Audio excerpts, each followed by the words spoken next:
by the way, because you can keep going indefinitely. I realize. I don't know until when you all get killed. We're live now, so just so you know. Also, no, I'm talking about like usual campaigns. I mean, if you want, I guess you can keep going forever. Like after we take care of these gangs, the East Siders and the Snake Gang, there can be other gangs, or No, there doesn't have to be a defined endpoint. I mean, there can be.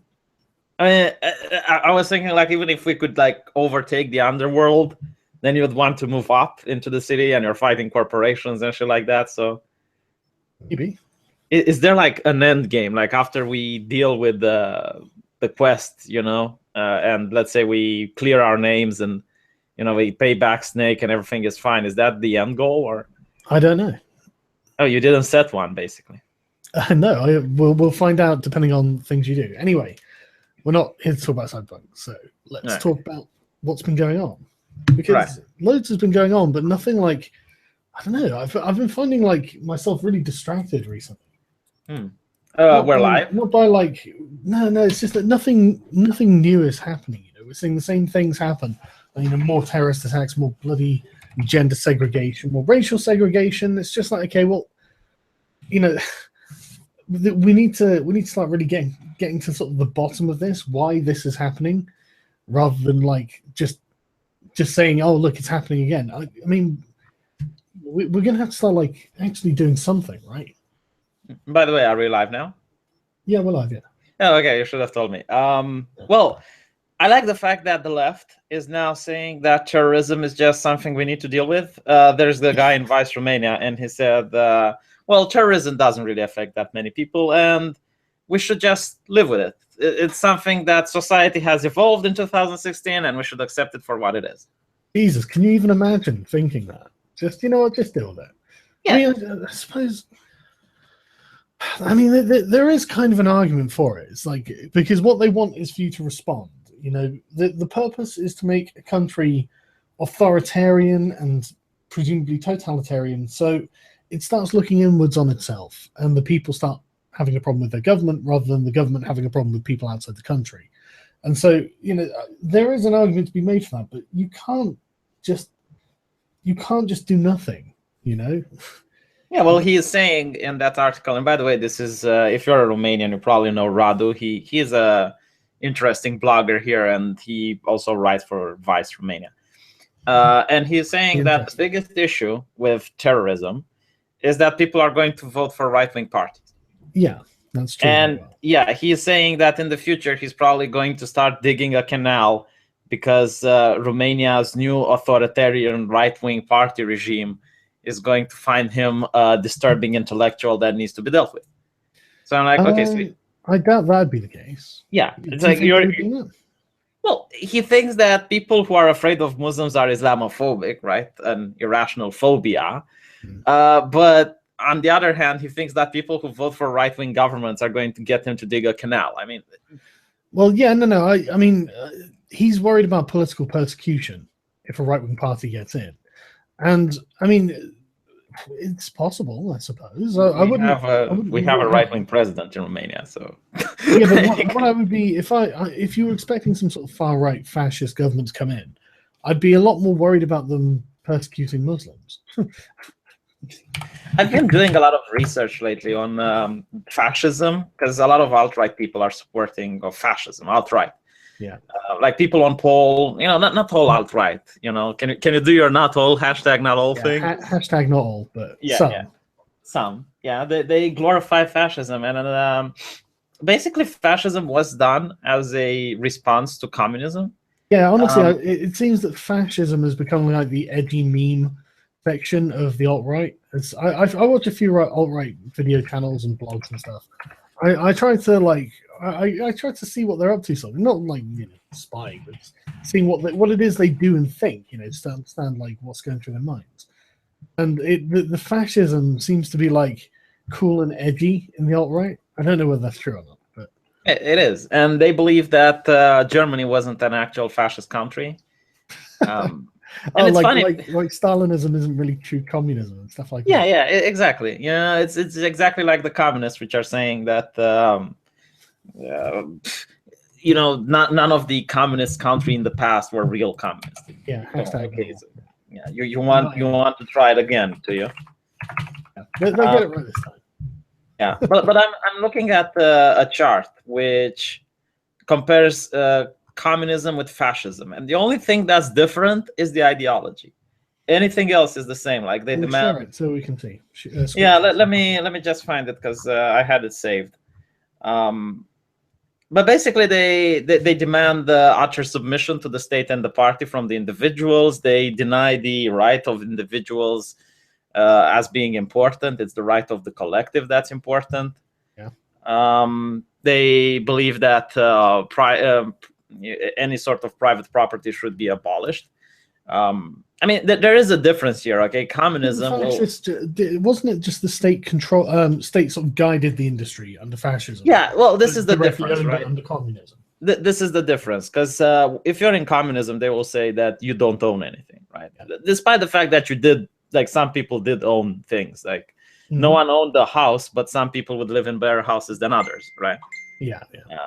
But in fascism, technically you did own something. So let's say you are a factory owner, you did own the factory, but the state would tell you like, okay, you're only allowed to produce this amount. You're only allowed to do this. Heavily regulated, right? Right. So it's not yours at the end of the day. Yeah.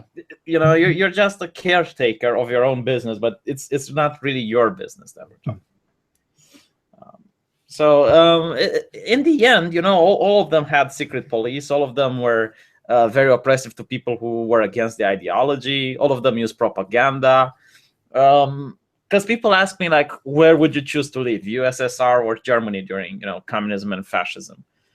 And I really can't make a choice. I mean, yeah, you know, it's just the ideology that's different, but the system is exactly the same.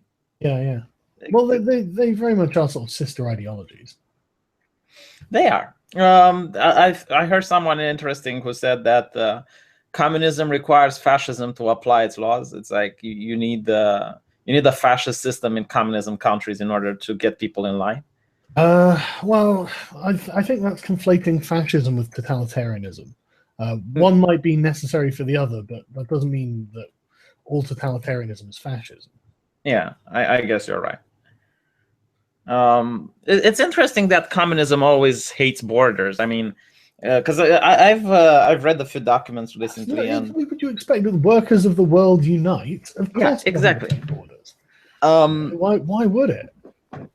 And this is why a lot of rich people in Italy were really, really scared of communism. So they started founding Mussolini's party in order for them to get power. I can understand the fear of communism. Yeah. Bringing in fascism isn't much of a solution. Yeah, and this is what upsets me today, you know, because of the whole communists who are, you know, quote unquote, neo-communists who are advocating for no borders and social justice and whatnot. And the counter push is people who want fascism. It's like you're making history come back again.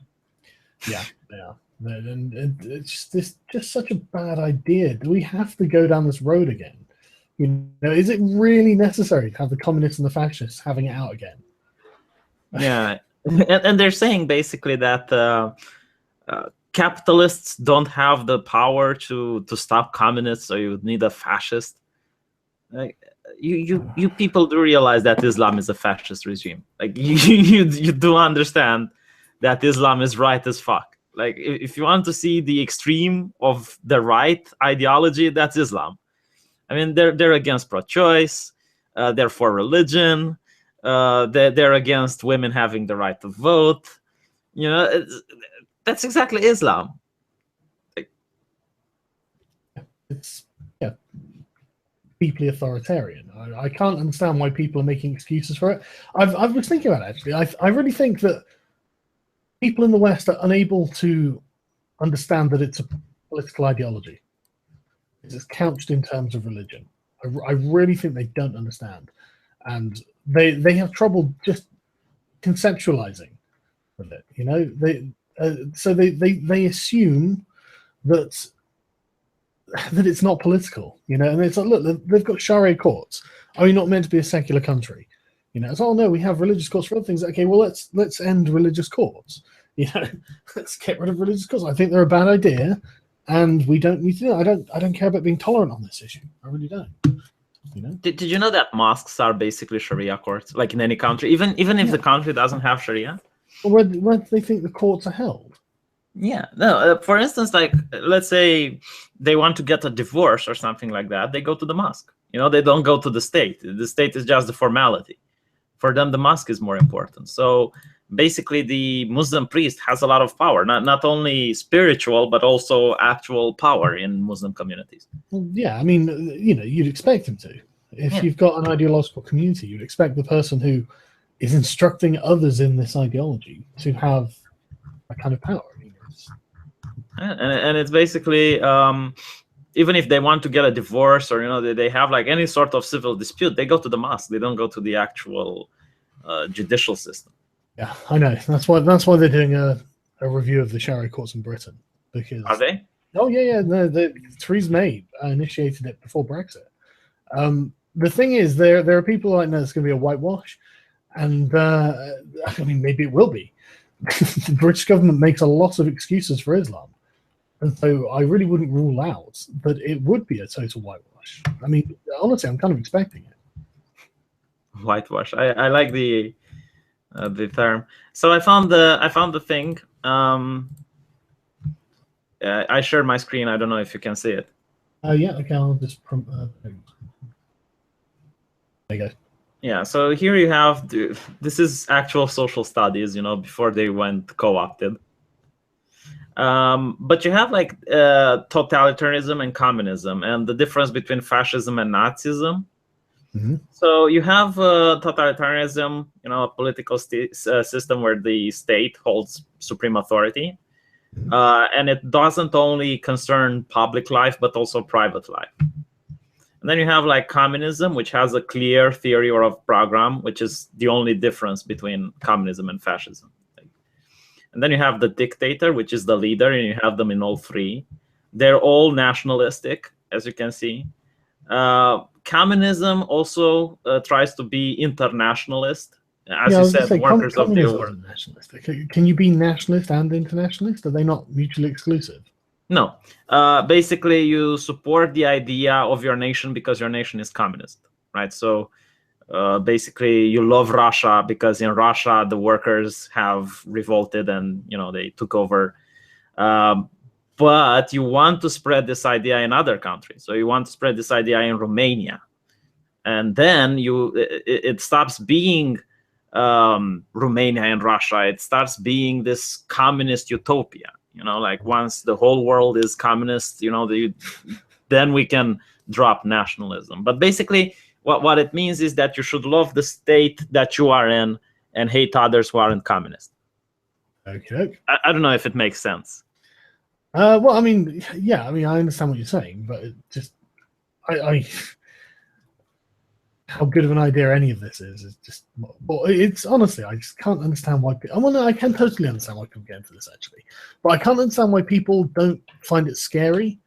You know, it's like when you start like banding around like rhetoric like this, it's like, oh shit, man. You know, things are getting serious because, you know, it's going to create like, it's going to foster like this cult environment where you know that someone's going to be like, well, I'm not taking responsibility for this because I did it because of the people or the government or because of and so something terrible is going to happen and someone else is going to be like, and the guy did it, it's going to be like, it's not my fault.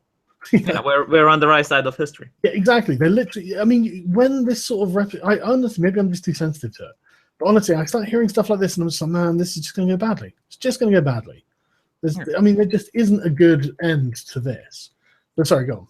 My point is that it's imperialistic, just like fascism and Nazism, because it encourages people to want to liberate workers from other states. You know, they go there to liberate people. They don't, and they can do it through different means, not necessarily like conflict.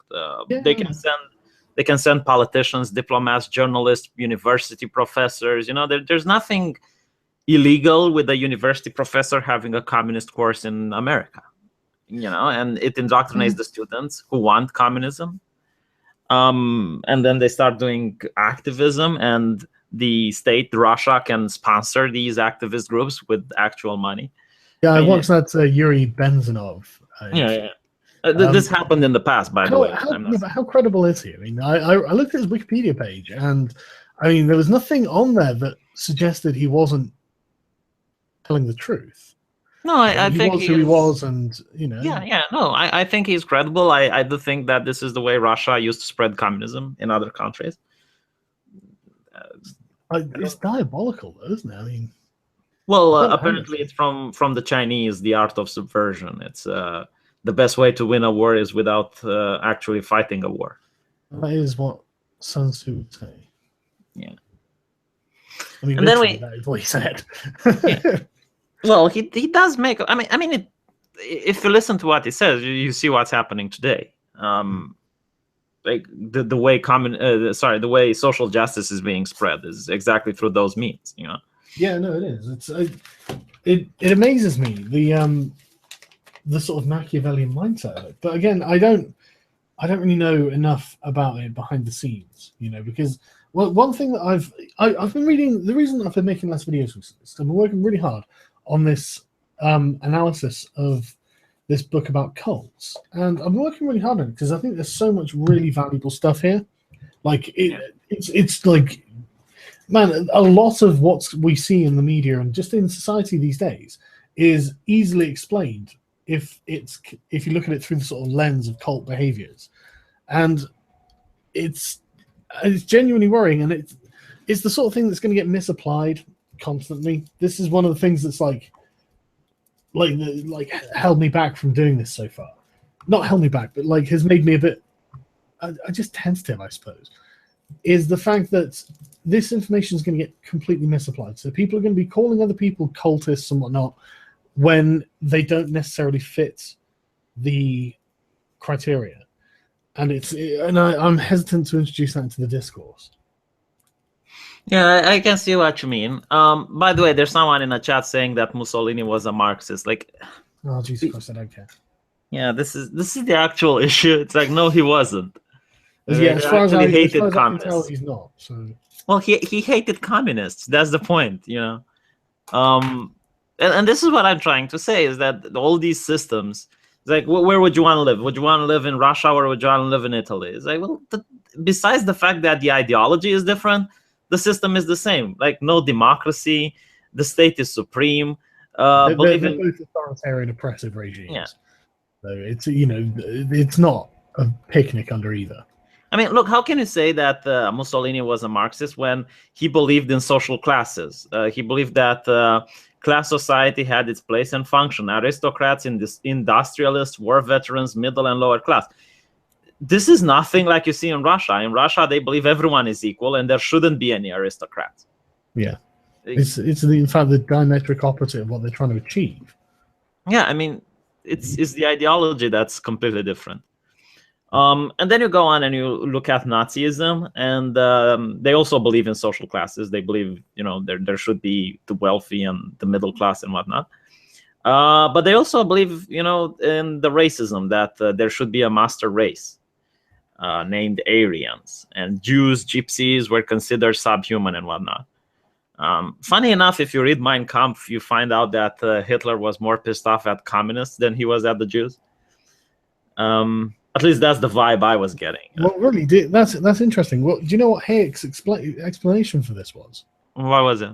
It was that Hayek's explanation was that Marxism and fascism was so close that you would have the same sort of people joining those groups, and often there was a conversion from one group to another. And apparently, this is something that there was common knowledge in his time.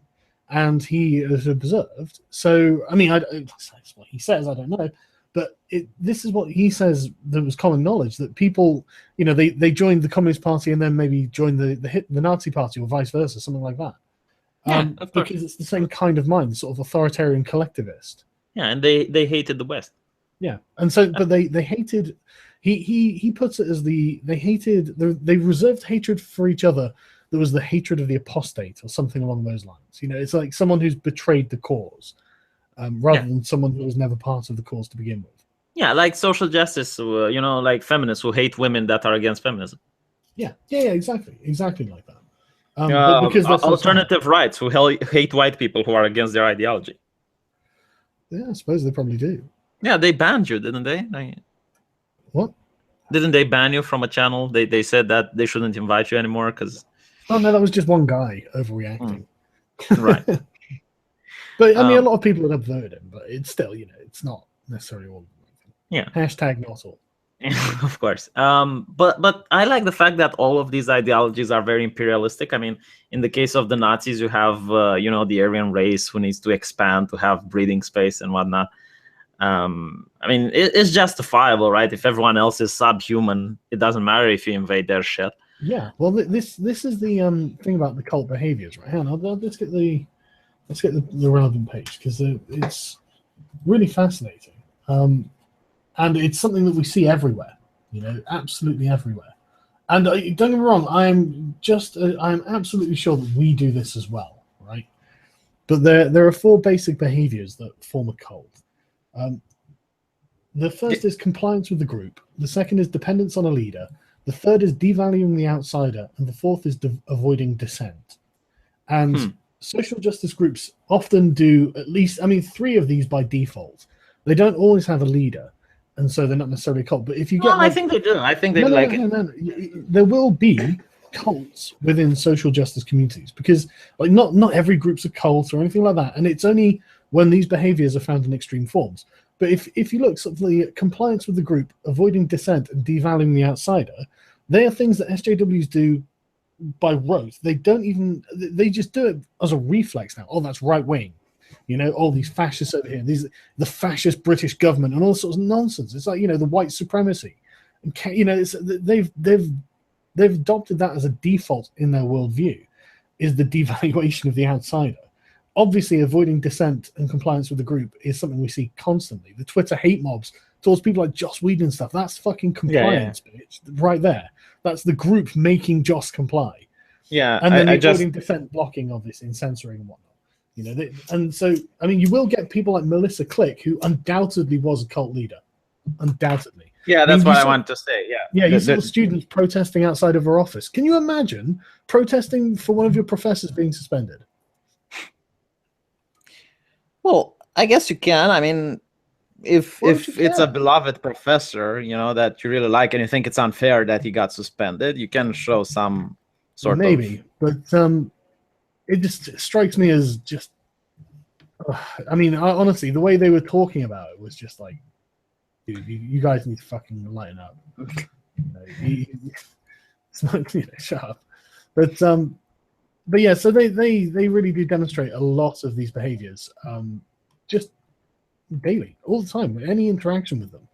You know, the devaluing the outsider is the most important one, I think, because they've got the creation of the group is the line of sort of demarcation of who's special and who's not, and that's why and devaluing the outsider is the way you determine yourself as being special. Well, the outsider is immoral. He's wrong. He's on the wrong side of history. Yeah, that's literally cult behavior. That. Yeah. And I mean, everyone can see it, but it's, you know, great to have.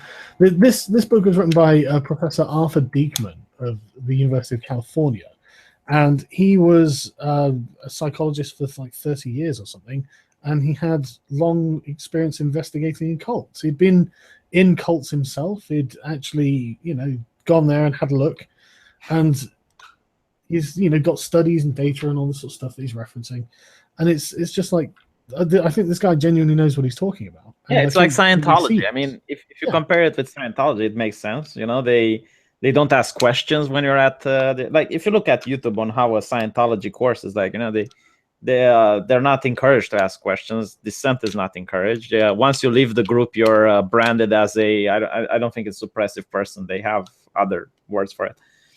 But people who aren't in Scientology are considered suppressive people if they're trying to get you out of the cult. No doubt. I mean, literally, you can't leave a cult without outside interference. If you've become sucked into a cult, it's incredibly difficult to leave. Yeah. Because literally, I mean, I think people understand how it takes over the world of the person who's been sucked into it. That's the thing. And if you look at like these people's Tumblrs and Twitter timelines and all this sort of stuff, all they talk about are gender politics. Just all they talk about is that it's just like, fucking hell, would you just change the record at this point, you know?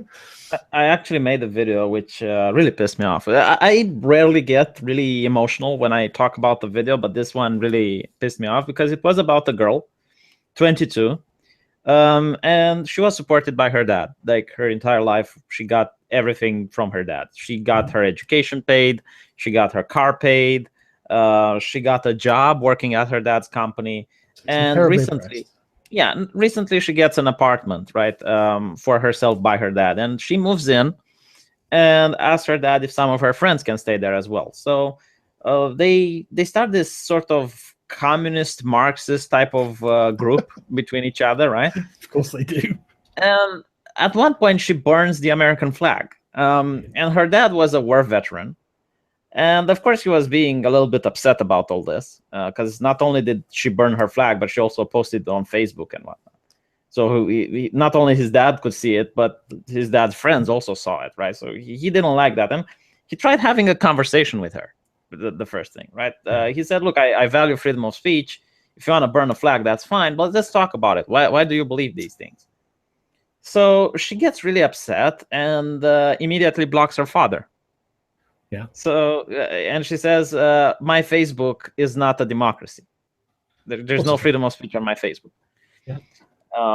So her dad goes like, okay, well, if that's the case, I'm not paying for your shit anymore. You're not working for me. Go find a job. You have this amount of time, and I want you to vacate your apartment. Right. So at this point, any reasonable, sane person would apologize, and would try to work things out. It would be like, Dad, wait. Maybe I've made a mistake, but yeah, Dad, okay, fine, you're right. But no, she understand my position in the grand scheme of things. Yeah, she doubles down. She says that her dad is abusive. Yeah. She makes an entire campaign to defame her dad. Fucking hell. Jesus, all right. She then starts a Kickstarting campaign. Yeah. In order to get money, and her dad gets like a lot of vile messages daily because it's like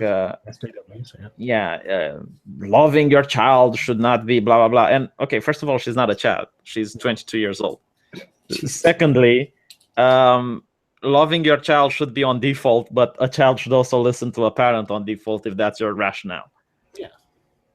But my point is that imagine having a kid and doing everything you can for its well-being, and then one day they join one of these cults, and there's like really no way to get them out. I mean, if you're part of social justice, from what I see, most of them encourage you to break ties with family who are in social justice, to block them.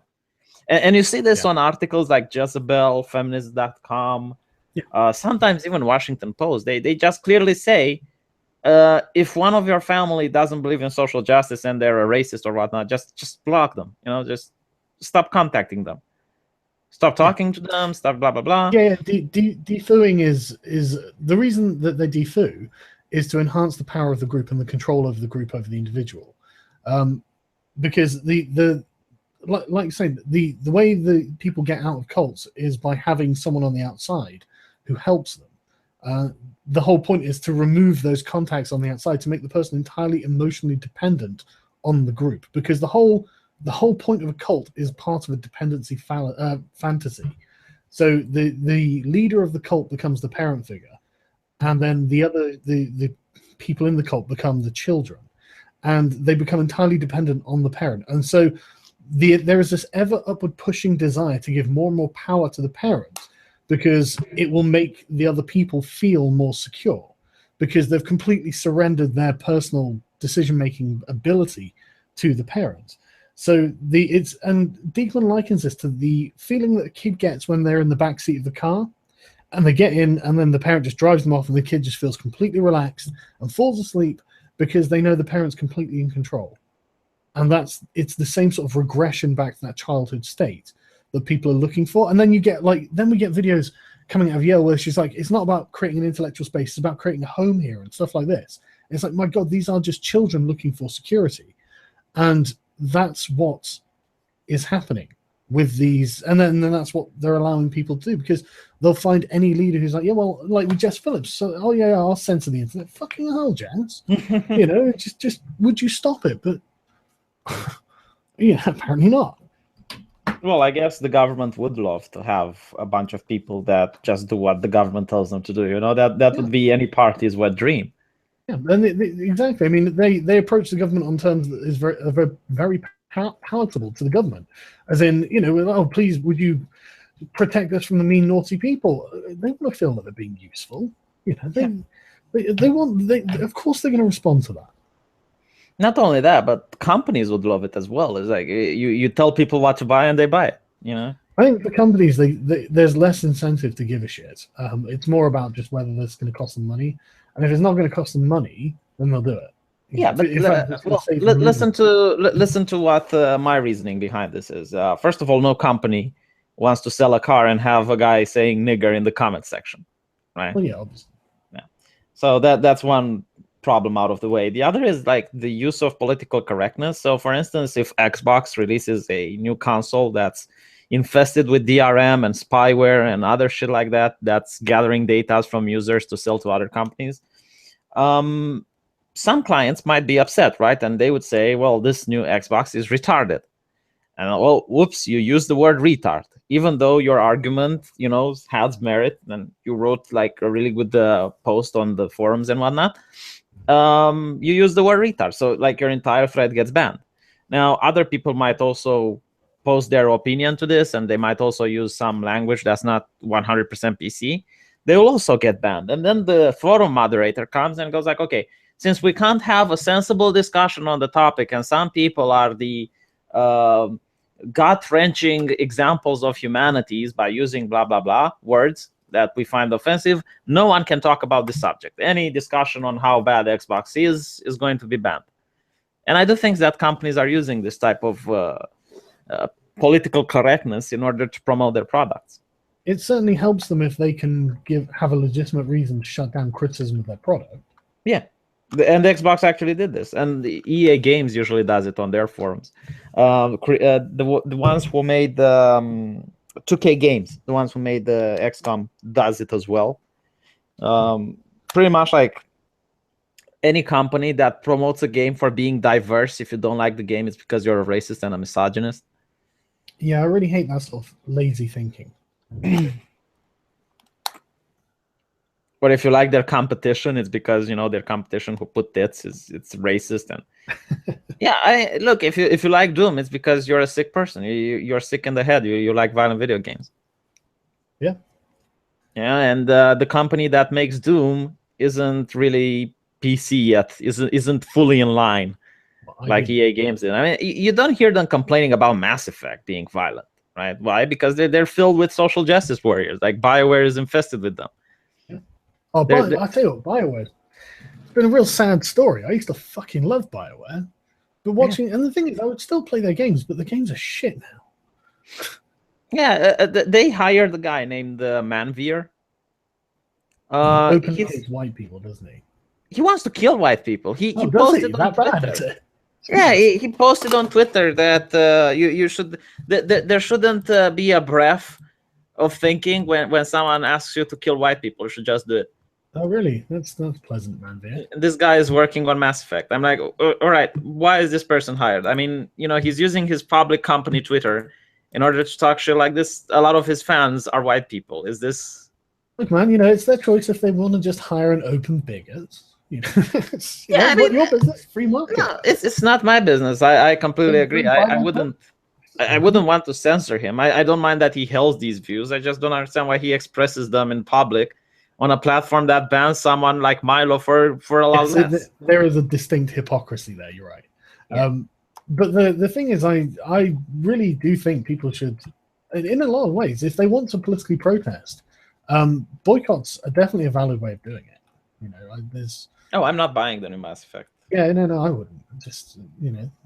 I'm not encouraging other people to follow what I'm doing. I know it's hypocritical because I'm like the SJWs. But fuck that shit. You know, I'm going to fight fire with fire in this point. It's well, yeah. I mean, it's basically the democratic way of fighting against their bullshit. You know, it's completely within your choice to, you know, withhold your money, especially if it's something you might otherwise have spent on. And I've spent plenty of money on fucking BioWare games over my lifetime. So, you know, fuck you, BioWare. You've lost a customer. I mean, look here. So not only that, but he is shaming other game developers for falling in line. Compliance with the group. Yeah. Well, mate, it's all fucking cult behavior, and it's really hard not to say that when I've seen now that I've like read this, and it's like, wow, I've read through all of it. It's like, oh wow, you know, and it's just like, okay, that's a really good point. You know, there is a lot of fucking. Yeah, I mean, look, he is shaming the guys from Deus Ex, and this is a Bioware developer, and he goes like, "Here come the neophytes with their fire takes on their trash brains." Jesus Christ, what a happy campy. Yeah, but let me show you something that's really annoying, let's say. Or, I mean, if you'd say this about black people, Jesus, every time we are out of brown sugar. You know, it's going to end well when you start with, if you said this about a black person. Jesus. Every time you are out of brown sugar for the coffee at work and I have to use white sugar, I assume this is the work of someone in the KKK. Okay, that's obviously meant to be a joke. Yeah, no, but this is the kind of jokes he does. Like, he talks about white fragility there.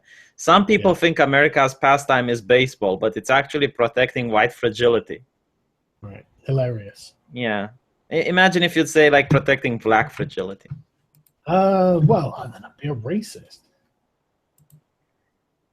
I follow too many. I'm officially following 1,000 people now. I think I'm going to spend part of the day clearing out who I follow, specifically white men. Look, he's just a racist, mate. Don't you know that everyone is racist? I follow too many white dudes, so if you get called tough shit, blame the dominance of your species, race, gender. Jesus, really? Yeah. Christ. Oh, murdering white people. This is the fun one.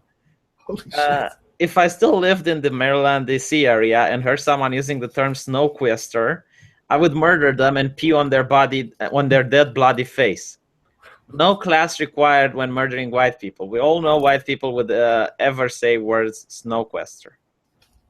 What?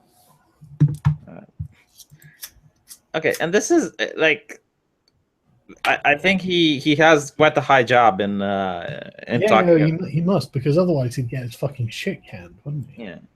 Not to mention the fact that the fucker looks white as rain. I mean, he looks white as a ghost. Look at his face. Honestly, if you put him at the police assembly line, would you not think he's white? Like, could he not pass for a white person? No, he's a bit too Middle Eastern looking. Well, yeah, still, but I don't know. He's not like, you know, especially dark.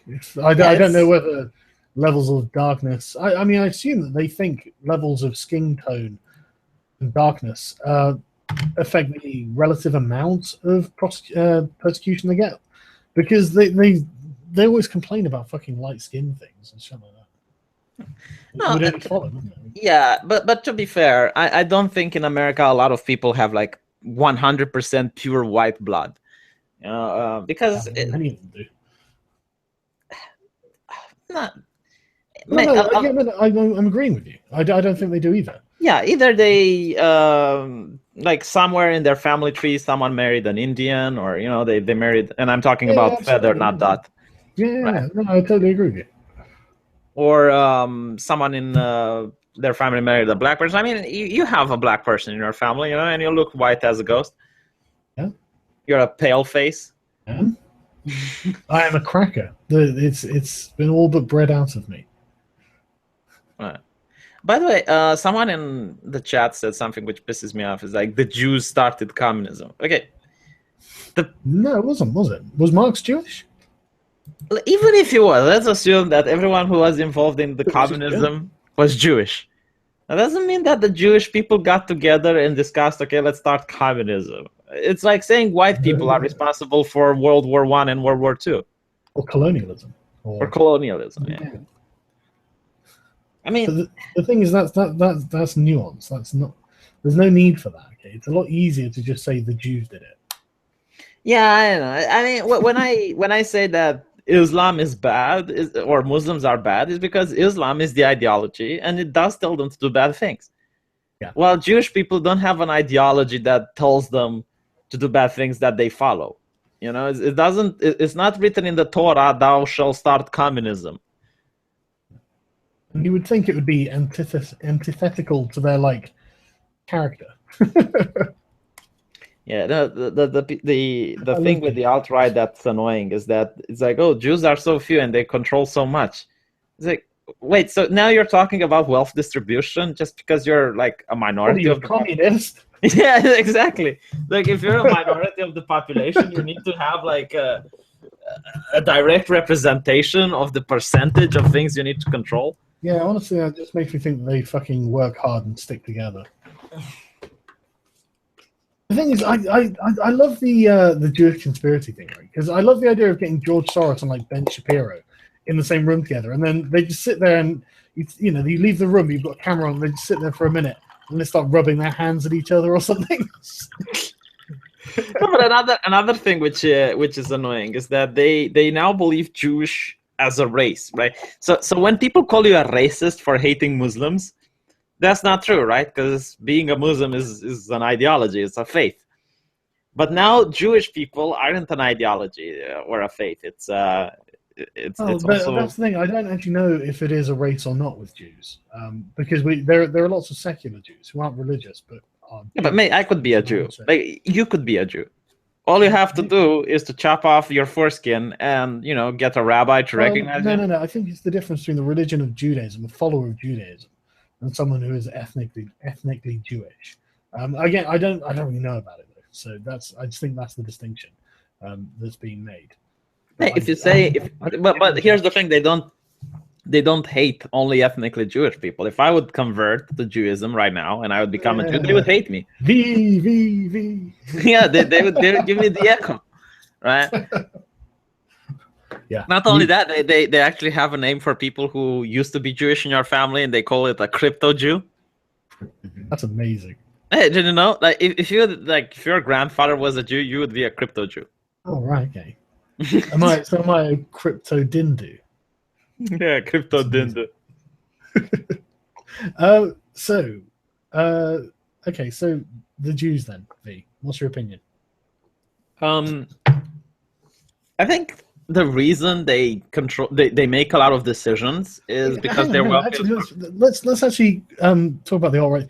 It is actually true that Jews control a hell of a lot of things, isn't it? Yeah. And as soon as you start saying that, people start getting uncomfortable, and it's just like, yeah, but they literally are Jewish, and they literally are controlling this media outlet, that media outlet, this bank, that bank.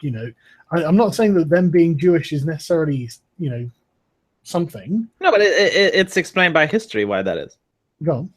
Well, back in the day, Christianity forbid certain activities, like, for instance, taking loans. Usury, yeah. Right. Not only that, but you could make loans. It's just you couldn't charge interest on the loans. Yeah. And obviously, no one was interested in giving loans if you weren't getting interest back, right? Yeah, of course. But the problem is that there were a lot of priests, there were a lot of people in the military and merchants and whatnot who had a lot of money, and they wanted to do something with money. They wanted to multiply it, and enters the Jew. Now the Jew is not a Christian, so he's not being restrained by this type of morality that you're not allowed to give interest and whatnot. So they become wealthy by doing this. Now, because they became wealthy, usually people hate other people who are wealthy. So they would start prosecuting them. And usually when you prosecute a minority, they start becoming really tight together. They start forming bonds.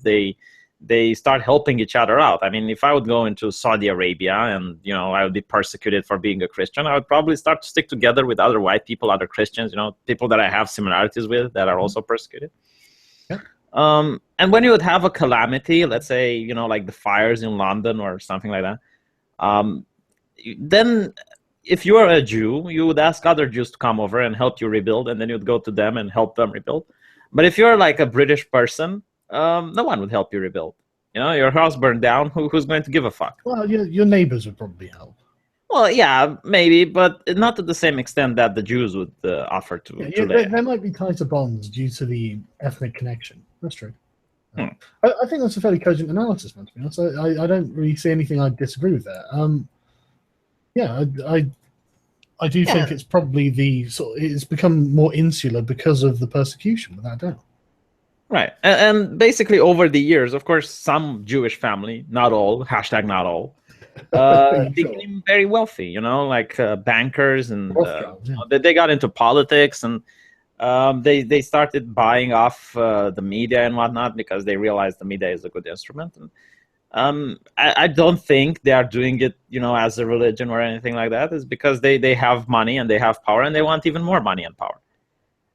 So for me, it's like it's okay to hate George Soros, right? Because he's a dick, right? But his defining factor is not because he's a Jew. Like, if you would change, let's say, his nationality, I think, I mean, I don't think his nationality is what influences him. I honestly think it's the wealth and the power that he has that influences him to make the decision he does. Well, let's talk about some of his decisions then.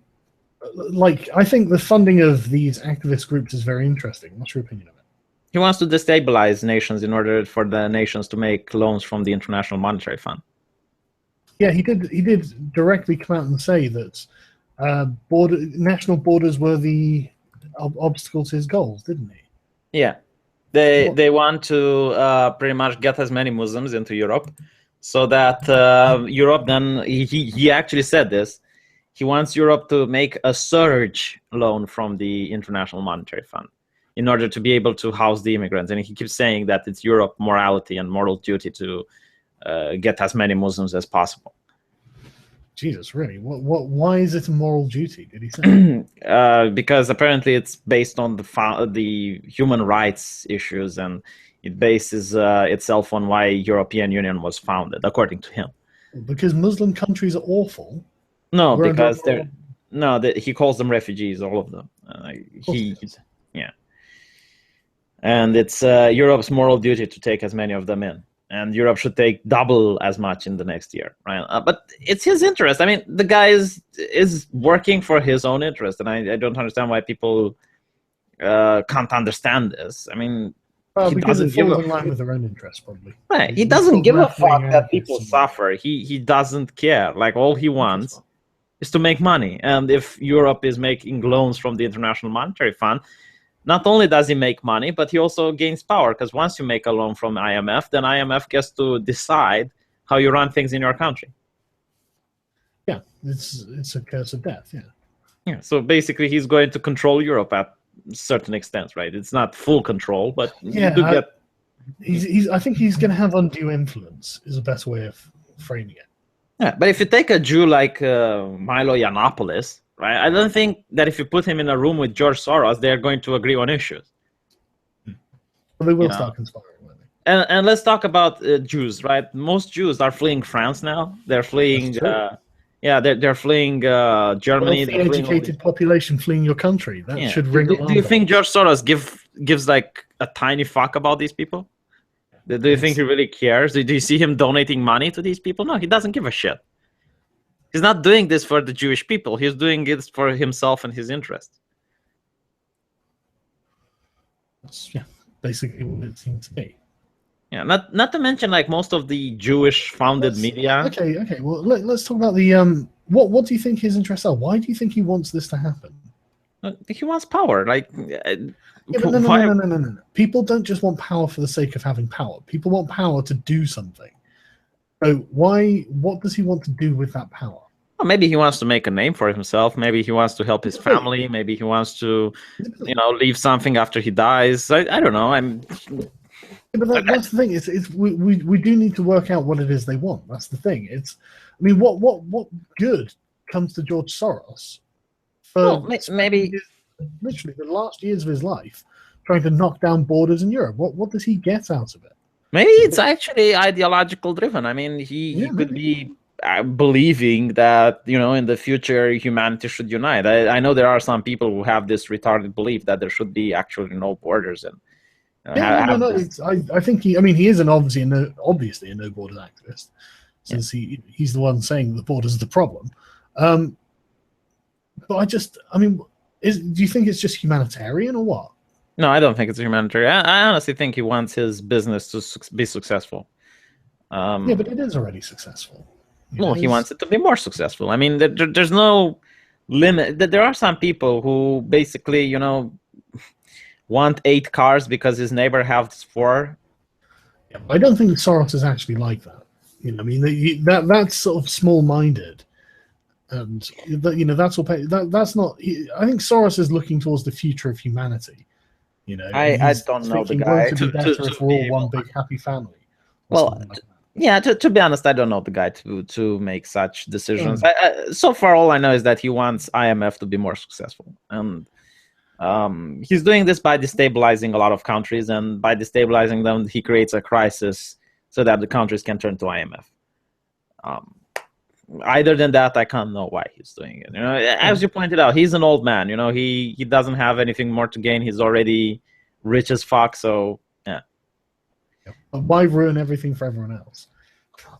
But as I was saying about the Jewish media, you know, because a lot of the alt-right are pointing to it, you'd expect them to really have a boner for Israel, and if you look at some of them that are Jewish, they don't care about Israel, right? They usually side with Palestinian, right? Or yeah, the progressive media certainly does. Yeah, because they're progressives, you know, and at this point, it doesn't matter that they're Jewish.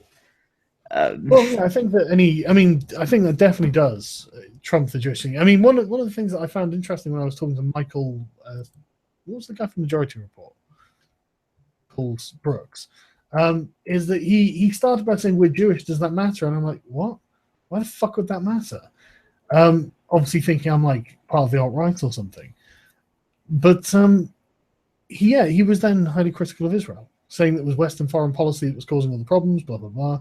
You know, obviously not on that side. So, yeah, I mean, the politics trumps the race in that situation, definitely. I mean, look, someone said in the chat, yes, V, but that doesn't mean that, his Jewishness didn't contribute to the fact that he's a globalist swine. Jews are on average much more leftist than European or Americans. First of all, being a leftist is not necessarily a bad thing. But having an opinion, being a leftist, doesn't have to do with Jewish. They're like, look at how many social justice warriors aren't Jewish. It's a lot of it's connected to poverty as well. So yeah, I do think that middle upper classes are more likely to be with social justice activists than poor classes or they undoubtedly are. And I think this is why Jewish are, because most Jewish are middle upper classes, and being for social justice is usually an ideology that does sound good for middle upper classes. And I think that's a good observation. Actually, I hadn't really thought about that. Yeah, but not to mention that right wings are Christians, right? Jewish aren't Christians, and you had like the George Bush types of Christians that, you know, only tolerated Christianity, and of course Jews will not vote right. I mean, why would they vote for someone that, you know, is against their religion? I could see them vote for a secular government, right? I don't know. I think Orthodox conservative Jews exist. Do they? I think so. Yeah, but would they vote? I think they're highly religious. I mean, I'm no expert. I could be wrong. Would they vote for a party that forces Christian values upon them? They're not so different. Well, I mean, they are different, but like, I think they can get along, and B, they'd be supporting Israel. Right. I don't even know if these guys actually would support Israel. Maybe I'm totally wrong on this. I don't really know, to be honest. But I mean, I'm sure they do exist. You do have a point. I mean, most of the right-wing parties do support Israel. So you would think that most Jews would vote for right-wing parties. The thing is, I know there are a lot of Orthodox Jews who are anti-Zionist. So again, maybe there isn't just a blanket statement you can turn to any of these groups. But so yeah, I mean, fuck it, it's complicated, man. No, I mean, like, listen, if I'm an atheist, right? And if I would go into America, and it would be like during the Bush era, right? And I would have to vote, and there's this guy who is like heavily Christian, and he wants to create a system where everyone has to be Christian, and, you know, atheists can be fired and whatnot. I would be like, fuck no, I'm not voting for this guy. I don't care about the rest of the policies. Yeah, I'm going to vote for the person who doesn't put so much focus on religion. You know, and I'm like, oh, he's pushing for like the culture is for pushing intelligent design in schools, and therefore pushing creationism and all this sort of garbage. Like, no, I don't want to have a hand in it. And of course, I'm going to be a leftist. So I do think that, you know, most people who are religious or who might be of a different religion than Christianity are not going to vote for people who are extremely religious. Maybe. I honestly don't know. I would need to think about it and have a read of some stuff. But yeah, what else have you got? Have you got anything else interesting to talk about? I'm going to read the chat for a bit because someone said that I'm mentally challenged. If you don't hate the Jews, you're mentally challenged. Someone says you need to worry about the economy as well. No, first I'm worrying about my interests, okay, and then I'm worrying about the economy. If the economy goes bad, I can always leave the country.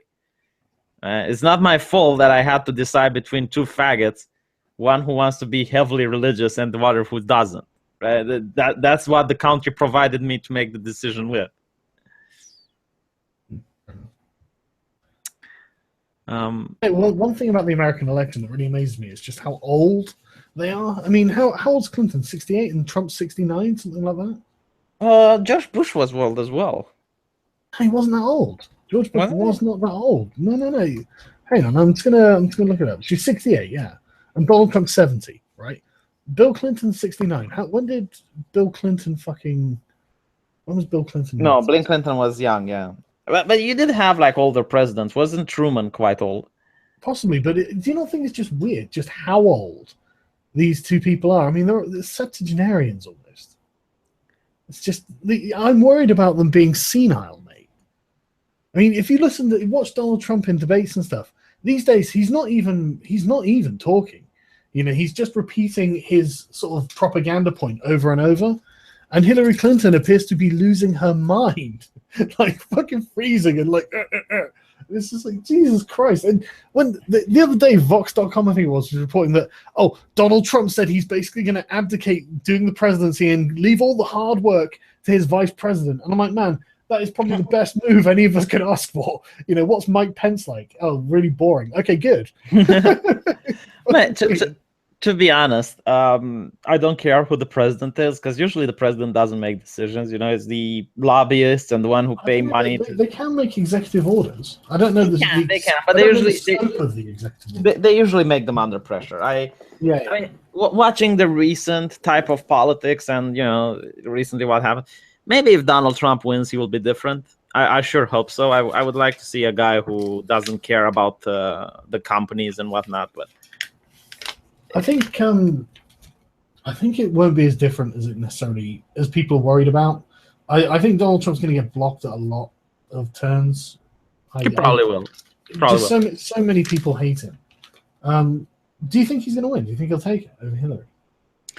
Normally, if there's not election fraud, I do think he's going to win. I mean, at this point, Hillary can't fill a stadium, not even a stadium, a high school stadium. She can't fill it with people.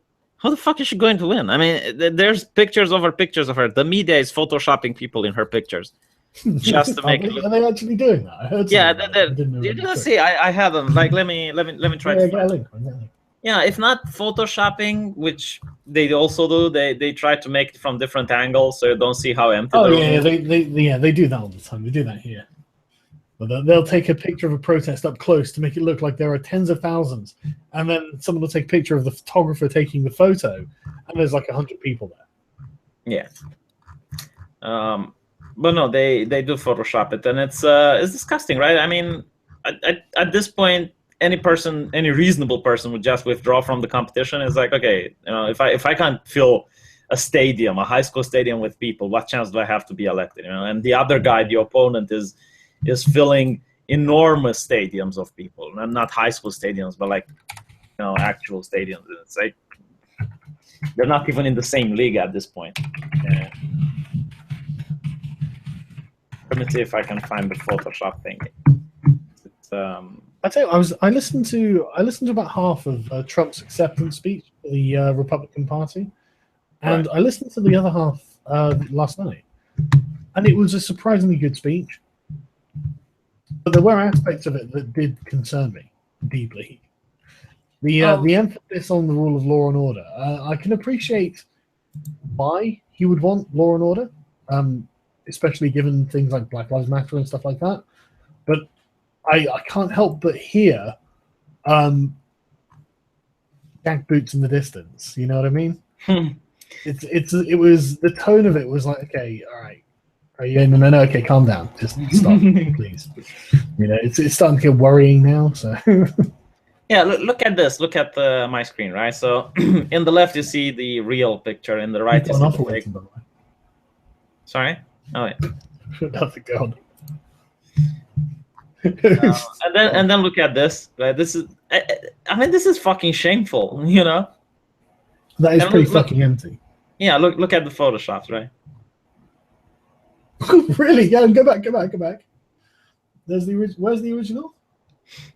Hold on. I think, yeah, this is the one. This is the real, and this is the fake. Jesus, that's pretty shameless. It is. And then you have this. Right.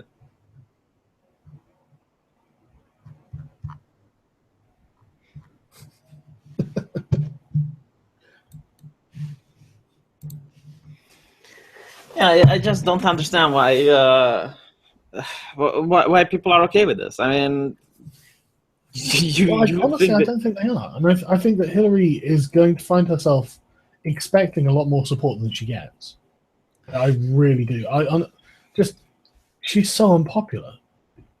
My favorite thing is that Romania just said, like the Romanian government said that the media is untrustworthy. Like there's this law in Romania where prosecutors can, like if there's a crime committed and the media reports on it, prosecutors can automatically start an investigation. So yeah, if the media, for instance, like normally you would have to go to the prosecutor to make a complaint for them to investigate someone, right? Like you need to go to the police and say a nigger stole my bike in order for the police to investigate the nigger, right? But the police can also like start the investigation by themselves if they read it in the media that Sargon's bike was stolen by a nigger. Okay, so in Romania, the prosecutor said they will no longer trust the media because they know the media is purchased by the politicians and they write articles on command. So from this point forward, they're not trusting the media. Well, I don't blame them. I mean, the media seem to have some major deficiencies. Yeah, and it's interesting that Eastern Europe is like pointing it out. It's like, no, we're not trusting you guys anymore. You're writing shit articles. No. Good for you guys, honestly. I think that's a very positive thing to be able to like recognize the fact the media has just gone off the fucking rails. Yeah, I mean, you literally can't trust a fucking thing from so many outlets these days. Yeah, the prosecutor said we are going to get our information from social media from now on. We're not trusting the mass media anymore. You're fucking serious. Yeah. And by the way, the Romanian media isn't controlled by Jews, so like, calm the fuck down. Who controls Romanian media? Gypsies. That's it.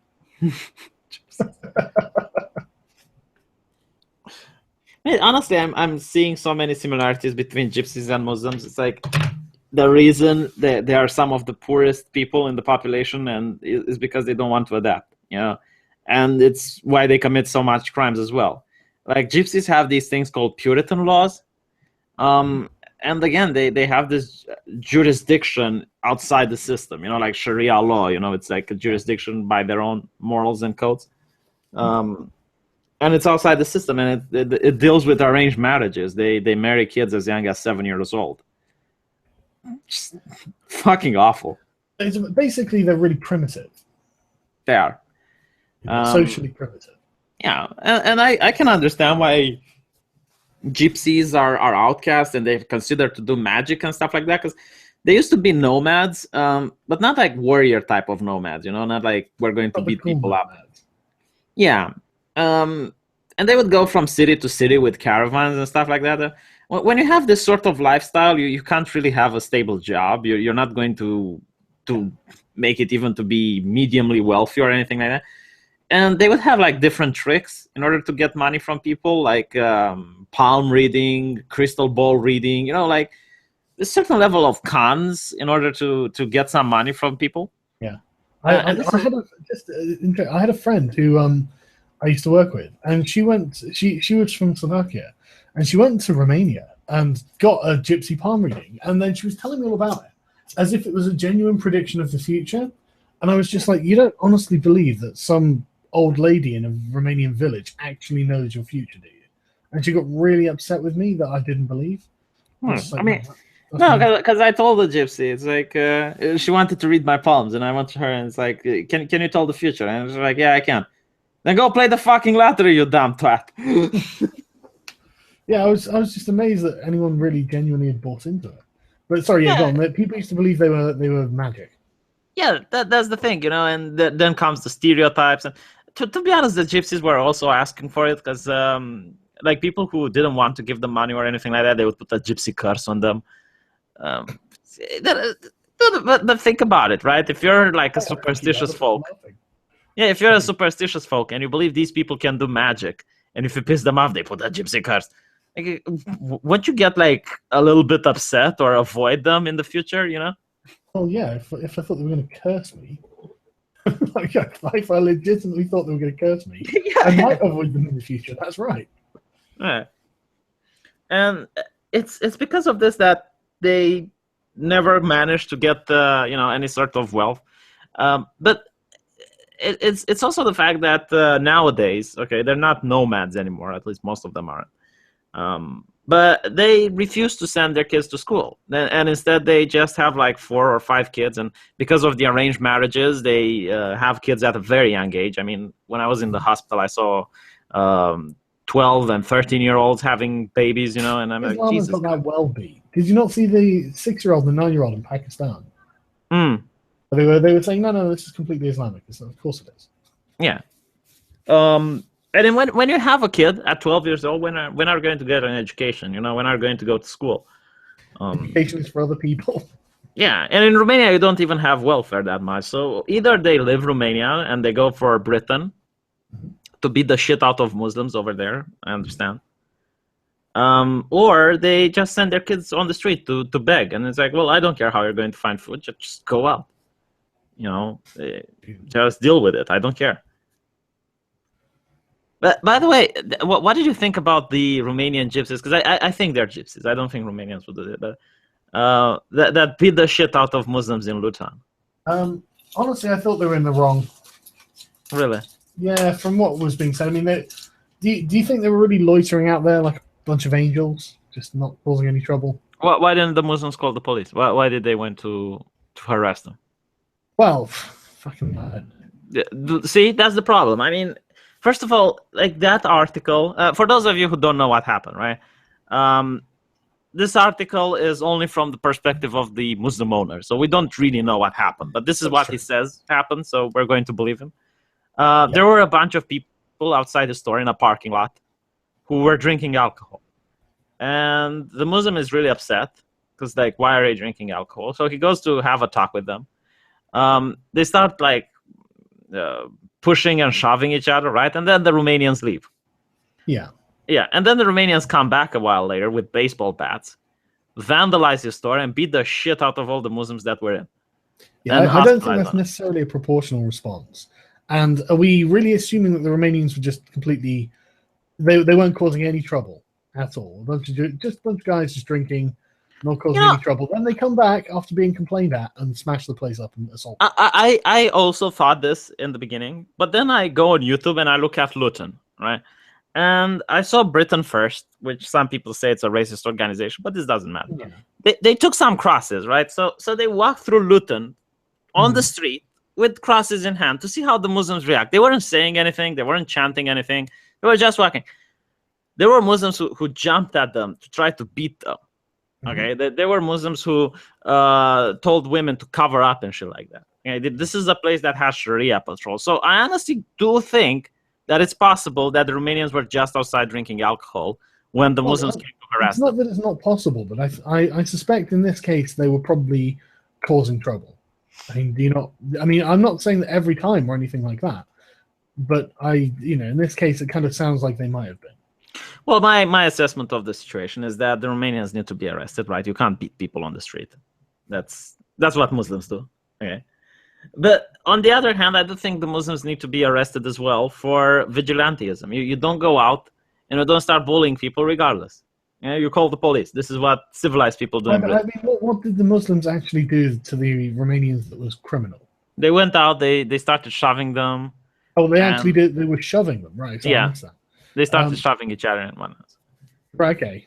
Well, then they shouldn't have picked a fight with fucking Romanians. Romanians sound nuts. Well, you call the police. I mean, how many cases did you hear with Romanians shoving and beating the police with baseball bats? Well, none. Romanians are smart people. We don't commit death by cop. You know? Okay.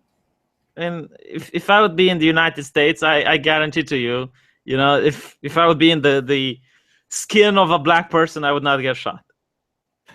I believe you. Take me to the most racist policeman ever, while I have the face of a black person, and you will not see me getting shot. Okay, well, I will take your word for it because we won't be able to prove it. No, like all you have to do is to listen to him. It's like, stop, hands up, man. I can't lift my hands. Like, Yeah, but what if he then just starts beating you because he hates you? I take the beating. Okay. Oh, right, okay, there we go. He has a gun. What do you want me to do? No, seriously. Like, he has a gun. That's all I need to know. Don't know. Stop being black. Well, I will not stop being black. I will stop being even blacker by going to the media after he arrests me, and I will sue his ass. And at that point, he will not have a gun, and I will have a lawyer. That's true. And you won't. Most important thing. Honestly, like, this is what advice I would give to any American. Just listen to what the police say, and if you think you're in the right, just sue them afterwards. Yeah, just wait. It's like, on the street, even if you would somehow manage to overpower the cop and beat him up, it's like in GTA. You had 1 star before, now you have 2. Yeah, they will always call for backup. I just don't understand. Like, I don't think there's any point trying to fight them. I think that you're just gonna. I mean, not only is that in itself a criminal activity, but like they summon more of them. Legitimize even worse force against you. So. Yeah, they're like rabbits. Okay, you fight one off, and then 2 appear. And if you fight them both, then 4 appear, and eventually you have even a helicopter above your head. Yeah. At that point, you're kind of fucked. I think. It's not a battle you can win, so don't try. Unless, well, actually, is there someone that actually managed to beat the cops? I don't think so. Maybe some fucking gang area in LA. Yeah, maybe some gang area. But even they, like, at one point, they get the guys with the masks. You know, the trick-or-treaters. Yeah, the one that come trick-or-treating at your door. And sometimes they mistake the door and they throw a flashbang in the baby's basket. Yeah, that fucking... Is that something they rehearse? I mean, you need to have really good aim. Aiming for the baby, but no, I doubt it was something they rehearsed as well. You need to have some really good aim to land the flashbang in the baby's basket. You know, and well, I guess it's to make the baby stop crying because I really don't think they were aiming for the baby. Really, you're giving them the benefit of the doubt now. Yeah, I am genuinely going to give them the benefit of the doubt. Right, I just don't understand this thing in America, the necessary thing to just like burst down the door, you know, instead of like knocking. I mean, you should try knocking first. You know, you surround the house, make sure that no one is getting in or out, and then you go like, "This is the police, open up." I mean, this is what we do in our country. Honestly, I think a lot of it's down to the militarization of the police. I do have a video planned on it, and I just forgot to do it, basically. But a bunch of people have been asking for it, so it's like, okay, well, I will actually do it, I swear. But yeah, basically, a lot of American police forces train with the Israeli army, and they kind of train like an occupying force. It's really bizarre. I don't know why you would do this. Someone says that the Americans have guns. Okay, but like, listen, if the police surrounded the house, and they knock at your door, what are you going to do? Shoot them? I mean, let's assume you do. They have this type of armor that looks quite military grade type of armor. So, yeah. unless you aim for a headshot, and at which point you know you're fucked. Like if you shoot a policeman in the head, like there's no way of getting out of that house. Yeah, or just, I mean, you don't have to shoot them in the head. I think just shooting them means you're not getting out of that house. Like the black woman with the kid. Yeah. Was she human shielding him properly? Because I didn't notice. Like she was actually holding him in her arm. I can't remember whether she was actually holding him or not. But either way, just what the fuck are you doing? Starting a shootout with cops with your fucking kid there. Apparently, why would you resist? You just be like, okay, well, fair enough. Hold on. Apparently, in 1946, 60 rednecks veteran ran off an entire police department. So I guess it was possible to fight off the police. Well, yeah, that's because there were 60 of them. Yeah, but what happens after? Even if you like somehow beat the police, right? Yeah, Let's say you manage. Gonna forget it and go away, aren't they? No, the military then comes and you have to deal with those guys. Yeah. Yeah, let's say like you're some of the X-Men type of person, you know, that's able to have magic and stuff like that. Like, you beat the police and then you deal with the military. Yeah, it's not a sensible course of action, and I wouldn't recommend it. Yeah. No, you know, there's other countries that have guns. Are the police as violent? Like, I never heard. That's the thing. America, even though it is a big country, it does have more shootings than one might expect. I mean, no, I get it. Okay, on the street, that the policeman is really trigger edgy, or when he stops you on the car, right? I get that. But when you're going to a house, you know, and you see that it's a nice house in the suburbs and whatnot, right? Why would you just blow down the door and shoot their dog as a bonus? Yeah, that's something that I think is genuinely questionable. And honestly, I think it's a lot to do with they're sort of trained to intimidate, because if you intimidate someone, there's less chance of them fighting back. Well, but if you obviously intimidate someone, intimidates the general population and makes them afraid of the police. Yeah, I think if you intimidate someone, it actually causes them to have the fight or flight in them. So yeah, I imagine it probably does escalate situations that could otherwise have been de-escalated. Yeah, I mean, the thing with Ferguson, you know, like when they showed such a display of force, it's like, why would you do that? You know, they're not. After the Boston bombing, and they basically shut down loads of large sections of Boston. It's like, Jesus Christ. You know, it's all justified. It's like, wow, okay, I hope so, because this is looking bloody authoritarian at this point. You know? Well, they haven't declared martial law. I'm actually surprised that in Germany they haven't declared martial law after so much terrorist attacks. I mean, I could not open an international newspaper without reading a terrorist attack every single day of the week for the entire week. Like terrorist attack, usually Germany and France. People are asking me if I'm playing SWAT 4. No, I'm playing real life. Like in Romania, when like I have a problem with the police, they come knocking at your door. They go like, okay, my name is blah. We received complaints that you might have done blah. You know, can we come in? Do you have a warrant? No, but we can get one. And if we do, we're going to mention you're not cooperating. So do you want us to leave now, or should we blah? No, come in, have a look, okay. Oh, wait, it seems you haven't done anything. You're just streaming, and all right. That's how interactions with the police go in Romania, is it? Yeah, pretty much. Oh, that's good. I mean, how? I can't even imagine of people like bursting into my door, like get down on the floor now, get away from the stream, get the fuck away from the stream. Where did you hide the children? Where's the children? Like what children? Oh, you know, this is the new normal in America, I guess. I know, and it does happen quite a lot. People get swatted and stuff. So, yeah, for streaming. I mean, yeah, well, no, or just for whatever. You know, they get told a lie, obviously. You know, this guy's doing something terrible, but like, yeah, it does happen an awful lot. Yeah, I don't understand why it's so easy for them to send a SWAT car. I mean, doesn't that cost money? Of course it does. Of course, yeah, right. So why would you like abuse it? I mean, you usually send a SWAT car when they're doing drugs or gangs or some shit like that. You know, like a pedophile having kids in the basement. I mean, that can be handled by 2 police cars, can't it? I mean, Because usually that's what they say in order to get people swatted. It's like, yeah.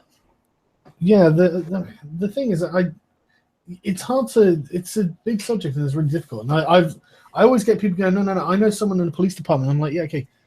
The thing is, a lot of them are very different and have very different atmospheres. And this is something I learned when I was talking about all this. 2 people to find out about. You know, it's like you get different cultures, and the inner city ones are definitely very different to the sort of rural countryside sort of ones. There's definitely a different attitude in these forces. But the thing is, they face different problems. You know, the rural ones don't generally face gang culture. You know. Yeah, I guess gang culture is really difficult. Like the police here doesn't even want to touch gypsy territories because they're crazy, you know. And yeah, if they find out who you are as a policeman, they will come for your family. I mean,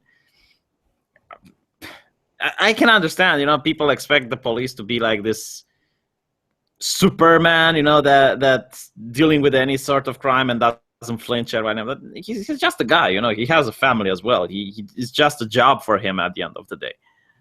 Yeah, and if you can never really feel secure in your home life, why would you do this job? And then one thing they would say is, oh well, like the SJWs are like, Francesca Ramsey, in fact, was like, you know, you're comparing something to someone is born as, or something someone has a choice of doing. They say, yeah, okay, but we don't, as a society, have the choice to not have cops.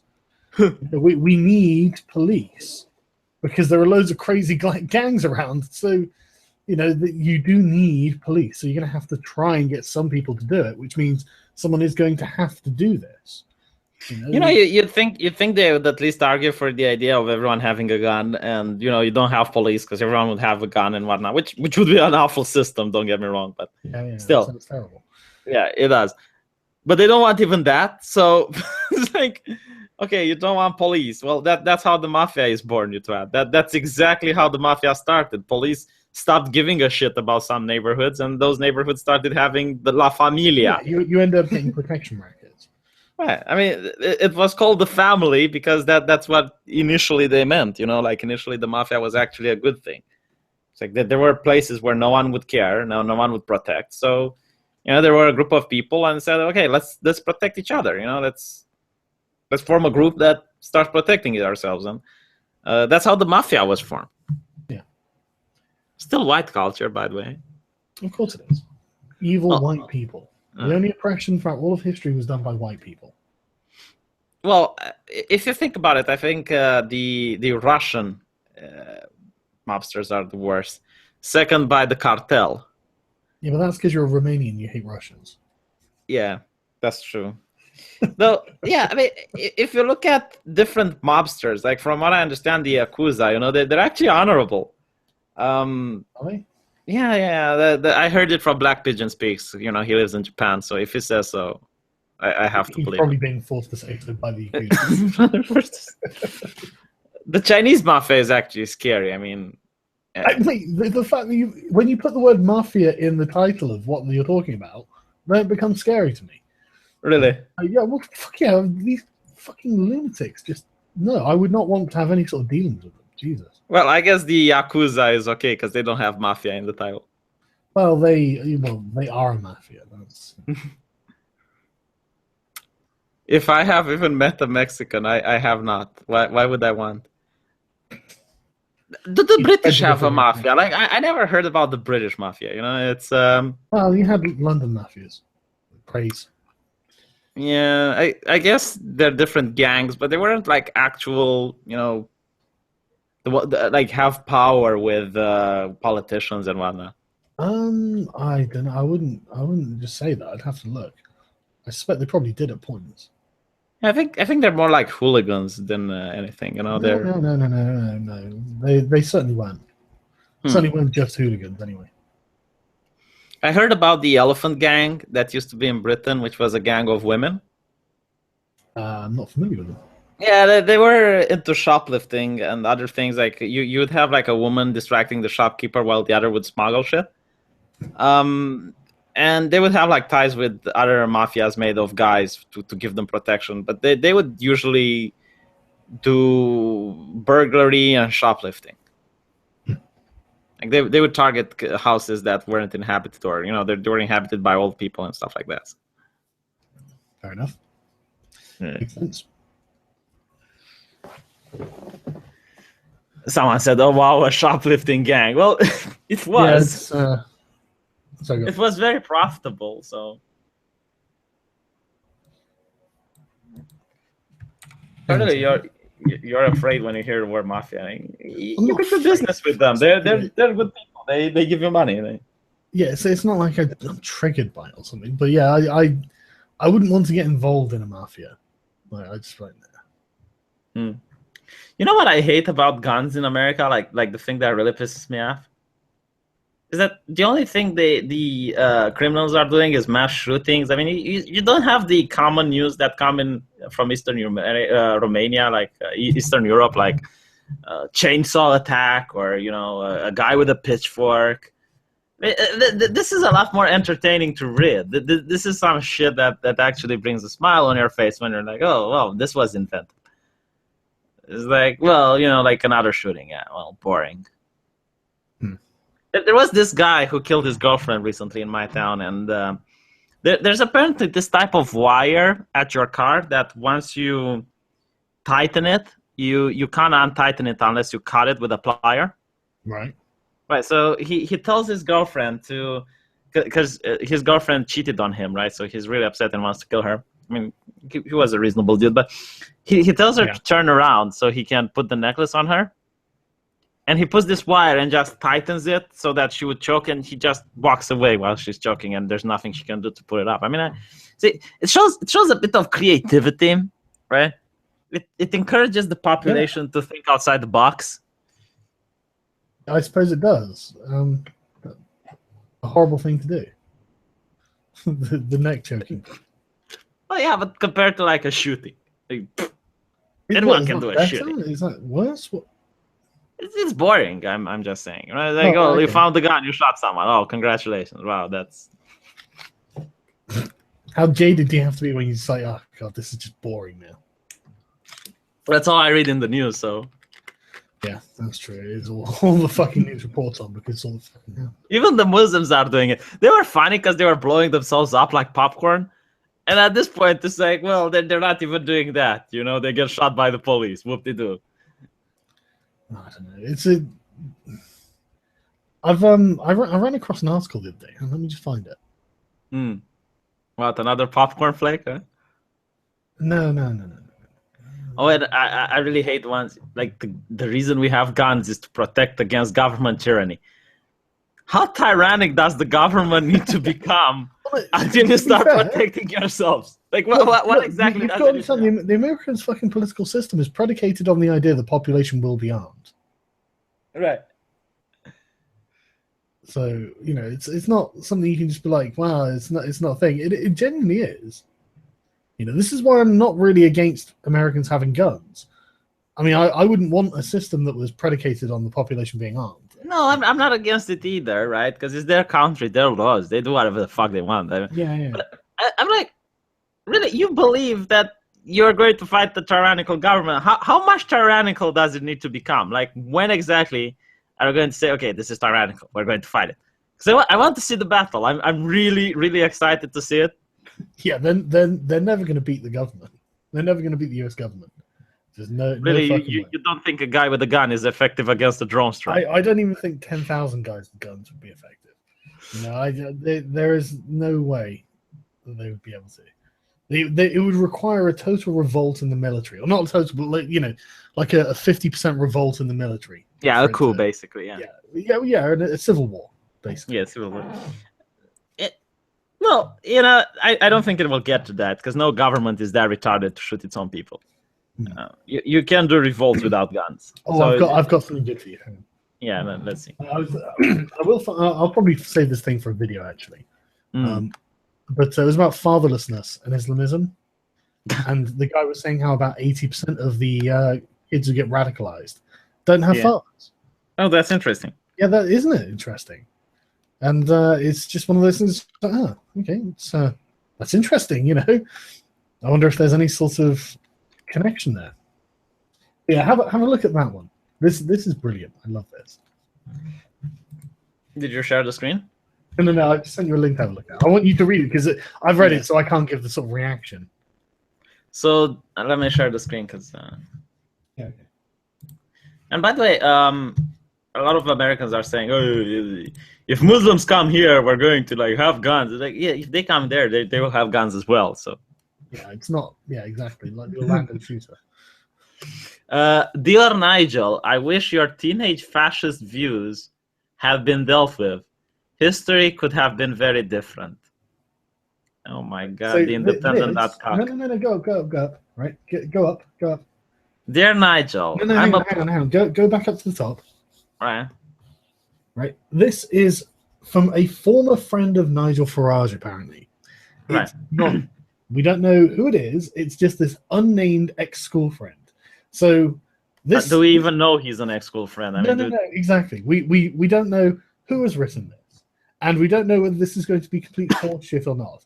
But go ahead, mate. It's amazing. But it's on the independent.com, so I guess they sourced it. Yeah. They sourced it, right, from two different sources to make sure they did their journalism.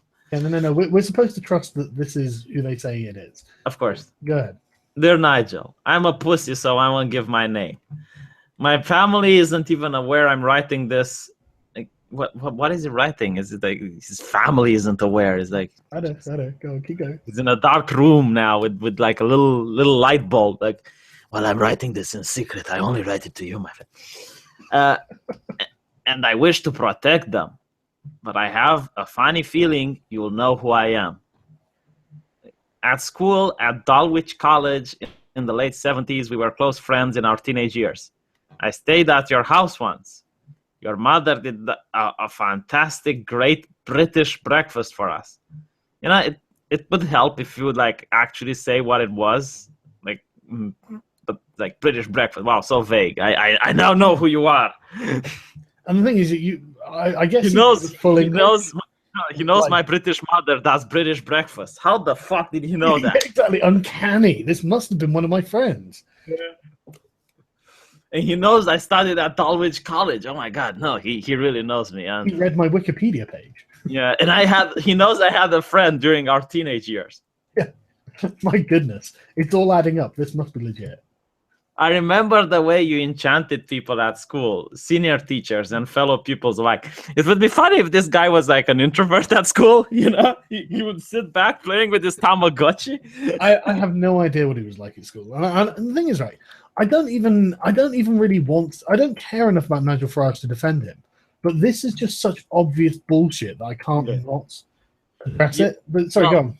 Your English project on fishing that you can't find out from public records enthralled everyone. I remember mine being particularly boring. You were and are a great speaker for sure. But I also remember other darker things about you, Nigel. Darker. I know what you did last summer, Nigel. There was a time when I used to look back and dismiss much of them as the amusing naughtiness of teenage as we were, you know, when we went to the Mary's place and, oh, naughty Nigel. Much like our headmaster, David Ems, did. Again, really hard to find out from public knowledge. Yeah, you could just look up the school's records and find out who the headmaster was. Yeah. I haven't chosen to write before, but I simply have to now. I now wonder if there is a connection between you and 16 and you at 52. I don't believe you have a fashion. Of course there is. He's the same fucking person. He's been Nigel Farage his whole life, you dumb fuck. No. See, people don't change. If you said nigger when you're 16 and now you're 52 and we just found out, you need to be fired. That's the connection. No, they actually did this with Hulk Hogan. Like, they found out he said nigger 8 years ago, and it's like, oh, we're firing him today. Why? Because he did something 8 years ago. Oh. Maybe he changed his mind. Yeah, just no, that's not good enough. He said the wrong thing 8 years ago. He's fucked. Sorry, I don't believe you have fascist sympathies now, but there are things that tell me your views might not have changed that much despite the many years. Okay, hang on. Right? Just go over that sentence once more. I don't believe you have fascist views now, but I believe your views may not have changed. Okay, well, that means you didn't have fascist views then. That's literally what you're saying by saying, well, you don't have them now and your views haven't changed. Yeah, so it's like, why are you bringing it up, you twat? Why are you bringing it up? This entire article. If you don't think I'm a fascist now, why are you bringing it up? Yeah, exactly. I don't think you're a fascist now, and I don't think your views have changed, but I'm going to imply that you were a fascist then, even though I'm going to say I don't think you're a fascist now. Come on. This is the most mendacious thing I have ever seen, and I'm amazed the Independent would print something like this. Yeah, no matter he didn't tell his family, his wife might have gone or his daughter might have gone, Dad, you're a moron. Like, throw that in the garbage, right? Yeah, but not only that, but otherwise this is just like thinly veiled slander. You know, it's like, or libel, sorry. You know, it's like, oh no, you're a fascist. Oh no, I'm not saying you're a fascist. I'm saying you used to be a fascist, and have your views changed? They haven't. I mean, fuck me, man. Yeah, it's pretty much like the Independent. Yeah, the Independent. We're going to slander you, but since we can't do it directly, oh look, this convenient mail arrived in our mailbox. Yeah. Oh, look at this. This is exactly what it says. I think there comes a time, however difficult it may be, when enough is enough. I remember those school days in the UK. As you know, teachers were concerned. You'll remember being confronted 3 years ago by journalists who had a letter from the school teachers, Chloe Deacon, to Mrs. M, to Mr. M's. I love this. Isn't that amazing? You'll remember something that happened 3 years ago that I'm now going to start talking about. So why didn't you talk about it 3 years ago? Well, because he wasn't in the public spotlight, I guess. Nigel Farage was still in the public spotlight then. He was, right? That's why they were presenting that fucking letter. You'll remember she was concerned about fascist views. Like, can we discuss the fascist views you're against? This is like, you know, like, it's so vague. We can't discuss what his views actually are. Other teachers also had concerns, but none of them would have known you like your own peers. Well, why don't we talk about people who have communist views? Is this not... Oh, that would be lovely. But the thing is, communists don't really want to talk about that. They want to talk about fascists. So we're not going to talk about that. Because the communists want to do the talking. We hear much of due diligence in today's financial war, but had the teacher and headmaster of Dulwich investigate the concerns around your appointment as a perfect with your peers, with hopefully today in similar circumstances, they might have made a very different decision. They might not have brushed them under the carpet. Well, it's not the teacher's job to educate. Like, okay, let's... What the fuck has Farage done to brand him as a fascist? Well, let's assume he is. No, okay, you know, you're right. But let's assume he is. All right, let's assume this guy was Mein Kampf Hamper. You know, like he has a hole in Mein Kampf that Mein Kampf under his pillow. No, not even that. He has a hole in Mein Kampf, so he can fuck it every night, right? This is boss? Yeah. He has a picture of Hitler smiling at him at the end of the bedroom, right? Well, why is this the job of the teacher? Right, it's the job of the parents to educate him, not the school. The teacher should teach him about history, literature, that type of shit. Yeah, obviously. This is the most Orwellian thing ever. It's like the nanny state. The teacher, the state needs to educate you. But yeah, keep going. They might have made you think a little more about your rhetoric. History might be a little different today. Literally, that's it. It's all about salt over Brexit. And the irony is that I don't think Nigel Farage really persuaded all that many people. I think the people who voted to leave were sat on it for 30 or so years, you know. They were just like, well, no, I don't like the European Union, so if I ever get the chance to vote out, I'm going to vote out. I don't think that very many minds were actually changed. Yeah, not to mention that Britain still hasn't started the leave procedure. Yes, Theresa May. Where is Article 50? Yeah, I don't think you'll ever leave. Unless there's people on the street. No, unless there's people on the street, you won't leave. Like, we'll see. We'll give her a little bit of time. You know, we'll see. You don't have guns. You can't fight against an oppressive government. So. Our government's too pussy to be oppressive, mate. It's just you don't even understand how pussy our government is. They're not allowing you to leave the European Union, and you're saying, "Oh, well." No. We haven't got to that point yet, but they will. They will cave. How much time would you give them? How much did she ask for? I think 1 year. Sorry? Until the Scots make up their mind on it. I can't remember off the top of my head. I'd have to check. No, she said that the Scots need to be okay with it before she would.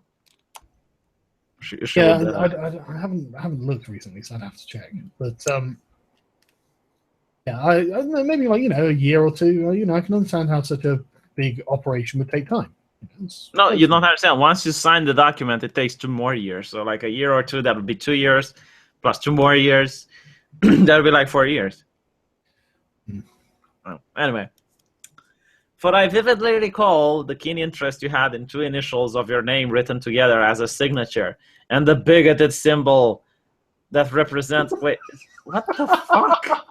Is this like the kind of guy who reads Moby Dick to find like answers to the future? I think she's accusing him of having a name that, well, NF for National Front or something. What the fuck? But isn't that just hilarious? I would say he's scraping the bottom of the barrel, but no, he removed the bottom and is not like digging through the ground in hopes of finding some shit there. Isn't it just anything to slander him with? It's amazing. Yeah, National Front. Jesus Christ. It's like, oh, you have the name CNN. Oh, it's Communist News Network. Oh, see what I did there. But yeah, keep going. This is just in case anyone's not aware. This is a major British newspaper. I mean, like one of the big 3 sort of thing. And this is what the middle class read. They feel very educated when they read it. As the son of an immigrant family, yeah, you know that they were legal immigrants. I bet. Yeah. I have this vibe. My spidey sense is tingling. Yeah. Your frequent cry of "send them home." You know, as a legal immigrant. No, listen, this is pissing me off, right? Let's assume that I would want to immigrate to Britain. Why the fuck, I don't know, but let's assume I would, right? So I'm on this cool little island now, and in order preferential treatment on buses, mate. Yeah. For jobs. Do I? Did you not see the thing where it was a job at a bus company, I think, where they were saying for Romanians only or something? Well, Romanians are good at buses. It is known, Khaleesi, so move on. But the thing is, right, I would have to, first of all, finish a university in my country so that I have some qualifications to be able to apply. After that, I would have to learn a lot of shit about British history, which is never going to help me in the future, but I need to learn it anyway. I need to learn the British language. And then after all of that, I need to take tests over tests, right? And then I finally, hopefully, get to Britain.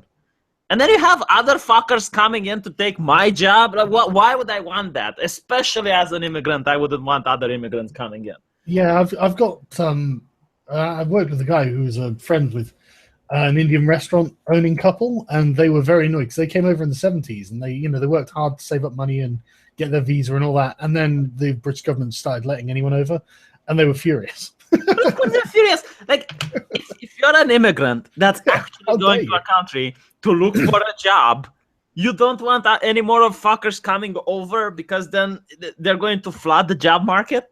So, yeah, no, like only immigrants who are there to benefit from the welfare. You know, those would want their families to come over. It's like, oh, come on, I'm bored all day. I don't have anyone to go out with. I don't know the language, so might as well.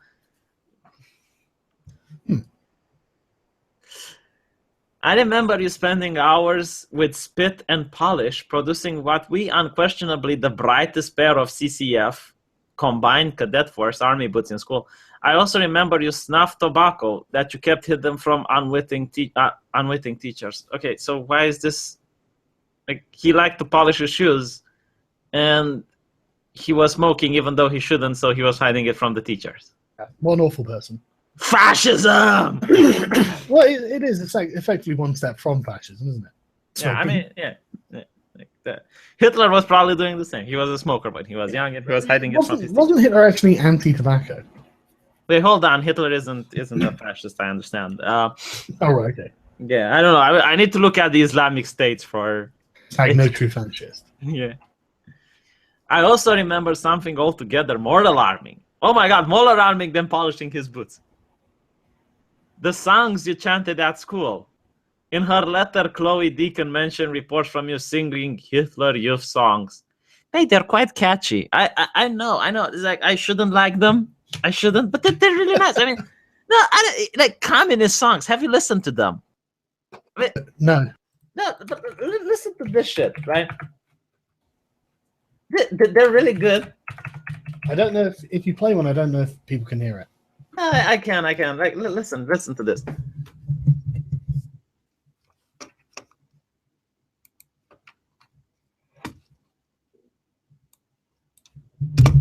Hold on.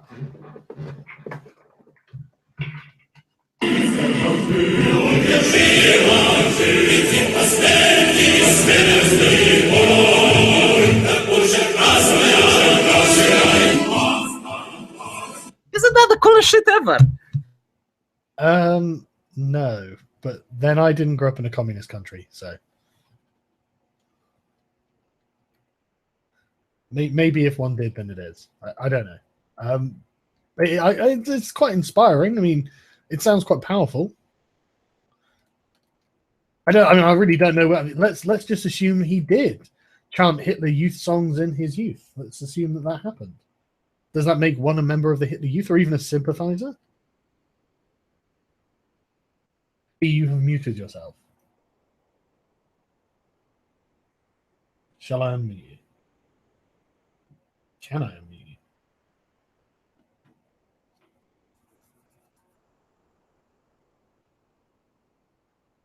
Are you there? I don't think I can unmute you. Oh, he's dropped out. The communist guy. So yeah, I'll find this article. Right, okay. So yeah, she was very, very concerned about her fascist views. We hear much of due diligence in today's financial world, but where did we get to? History might be a little more different today. I vividly recall the keen interest she had. Son of an immigrant family, National Front. I remember you spending hours of spit and polish producing what was unquestionably a bright pair of army boots in school. Yeah, lots of kids did, in fact. I mean, I went to military schools on military camps, and yeah, lots of people had to polish boots. It's not an indication of fascism, you morons. I mean, why would it be? You literally you had to keep your fucking boots polished. I do remember you singing the song starting with the words "gas 'em all, gas 'em all, gas 'em all." Sounds like you spent time on pole. I can't forget the words. I can't bring myself to write the rest of it. It is more vile than anything teachers at Dulwich have ever been aware of. Yeah, okay. So teenage boys were singing something deliberately provocative and vile. Am I supposed to be shocked by this? Am I supposed to be surprised in any way by this? V, are you back? Are you? You're still muted. You've killed your gypsy computer. What is going on? Okay, I'm going to assume that you've killed your computer for now.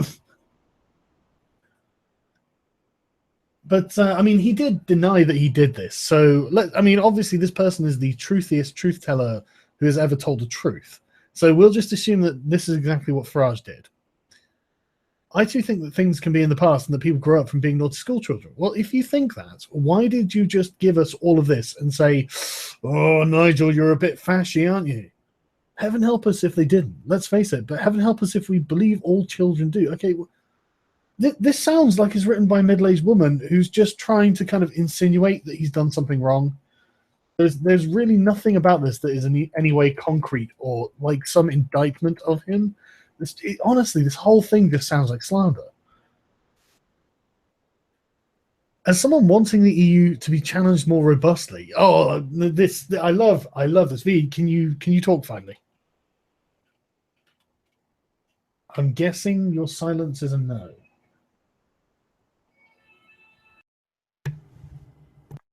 Can you hear me? Oh my god! Finally, I fixed it. Yeah. Okay, hang on.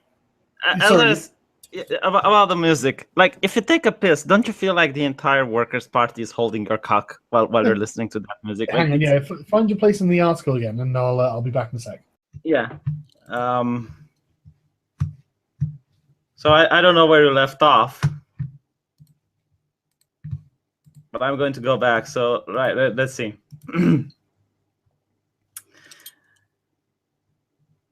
I also remember something altogether more alarming: the songs you chanted, blah blah blah. So as I was saying, it's like you can like some songs despite the fact that you don't adhere to the ideology. I mean, especially there are some stupid kids, who used to listen to rock music to emo music, and they were like, slash your wrist, and they were like, slash my wrist. Like just because you like the music doesn't mean. Oh, and he denies that he liked those songs. Like, even if he did, I still think he would deny them. Like, why wouldn't he? But I also remember you singing the song starting with the words "gas them all, gas them all, gas them all." Oh my God, so edgy. Yeah, exactly. He actually was a teenage edgelord. He was so edgy. He was scaring the children. I can't forget the words. It's like he traumatized this guy. And I don't even think it's a guy, man. I think it's an old woman writing this. Yeah, but imagine this. Like you have a colleague that sang some shit when he was 16 years old, and like 40 years afterwards, you still remember the words. I wonder if it's an ex-girlfriend of his. Get over it, love. I can't bring myself to write the rest of it, for it is more vile than anything that. Okay, no, listen, you twat. Okay, you know what? Let's go on Google and let's look 10 most vile things. Let's see if words are part of it. So apparently, what are you talking about? 10 most vile things of what? In the world. I don't think there's like an objective list. Isn't there? Well, you have like 10 most disgusting medical conditions, 10 most disgusting foods, 10 most disgusting people in the world. But there are plenty of things that are far more vile than Nigel Farage chanting an edgy school song. That's what I'm trying to say. You know, words on paper usually aren't considered to be the most vile thing. No, it's obviously used for dramatic effect, like everything else in this apparent letter. I wish this would have like some theme, you know, and when you're reading this, the newspaper goes like dun dun dun, lightning. I'm surprised they don't just start playing the Horst Wessel. I mean, you know, so there must be a chip they can put in it when you open the page, like with a greeting card. It starts playing a tune. It could start playing the Nazi anthem. I would be really happy if every time you read patriarchy, they would do like lightning with Macintosh. I do think that things can be in the past and that people grow up from being. They're just going to bring it up constantly to try and make you look bad in public. That's all. From being naughty school children. Hold on, aren't you downplaying this issue? I mean, you said that he was like Satan up till now. You know, he was hiding smoke from his teacher, right? He was saying gas them all, gas them all, gas them all, and they're just like, oh, he was a naughty school children. Yeah, exactly. He was just a naughty kid, and we all did something like that. Okay, well, which is it? Yeah, exactly. Is he Satan or not? Yeah, exactly. Am I supposed to give a fuck? What? At this point, I would imagine that if I go back in time, I would have to assassinate him to prevent World War III. Like, this is how evil he was. To prevent Brexit. Prevent Brexit. Heaven help us if they didn't. But what? Man, at one point, you know, I have to agree that if someone is a fascist, but the people vote for him, they fucking deserve fascism at this point, you know? I mean, look at the Turks. Like, they have Erdogan, and they voted for him, right? And not only that, but when the military tried the coup, they went on the street in favor of Erdogan. Yeah, and it's the same sort of thing that happened in Egypt, where the military had to remove the Muslim Brotherhood. Maybe democracy isn't perfect for places that will literally vote for fascist and totalitarian regimes. Let them have fascism if they want it so bad, and they vote for it. Stop them, for fuck's sake. Yeah. Heaven help us if we believe all children do. So basically, like she believes he changed, but she's criticizing him for his childhood that he changed. Yeah, well, no, she doesn't even think like his views have changed. She said earlier, like, you know, your views haven't changed all that much or whatever. It's like, what? You can't just sit there calling him a fascist with no evidence of him being a fascist, and at best your hearsay, and then say, well, I'm not really calling you a fascist. It's like, sorry, yeah, Karen. As someone wanting the European Union to be challenged more robustly, I found myself thinking, good on Nigel. I love this. Isn't this this sounds just like an appeal to moderation, doesn't it? It's like, well, look, guys, I'm one of you. I'm skeptical of the EU as well, and I want you to, you know, believe that I'm one of you. But seriously, there's a problem with Nigel here. It's like, well, are you sure that like this is a believable story you're putting forward before you start giving me the I'm a firm critic of the EU? For the amusement your speeches in the European Parliament gave us. Okay, they weren't supposed to be amusement.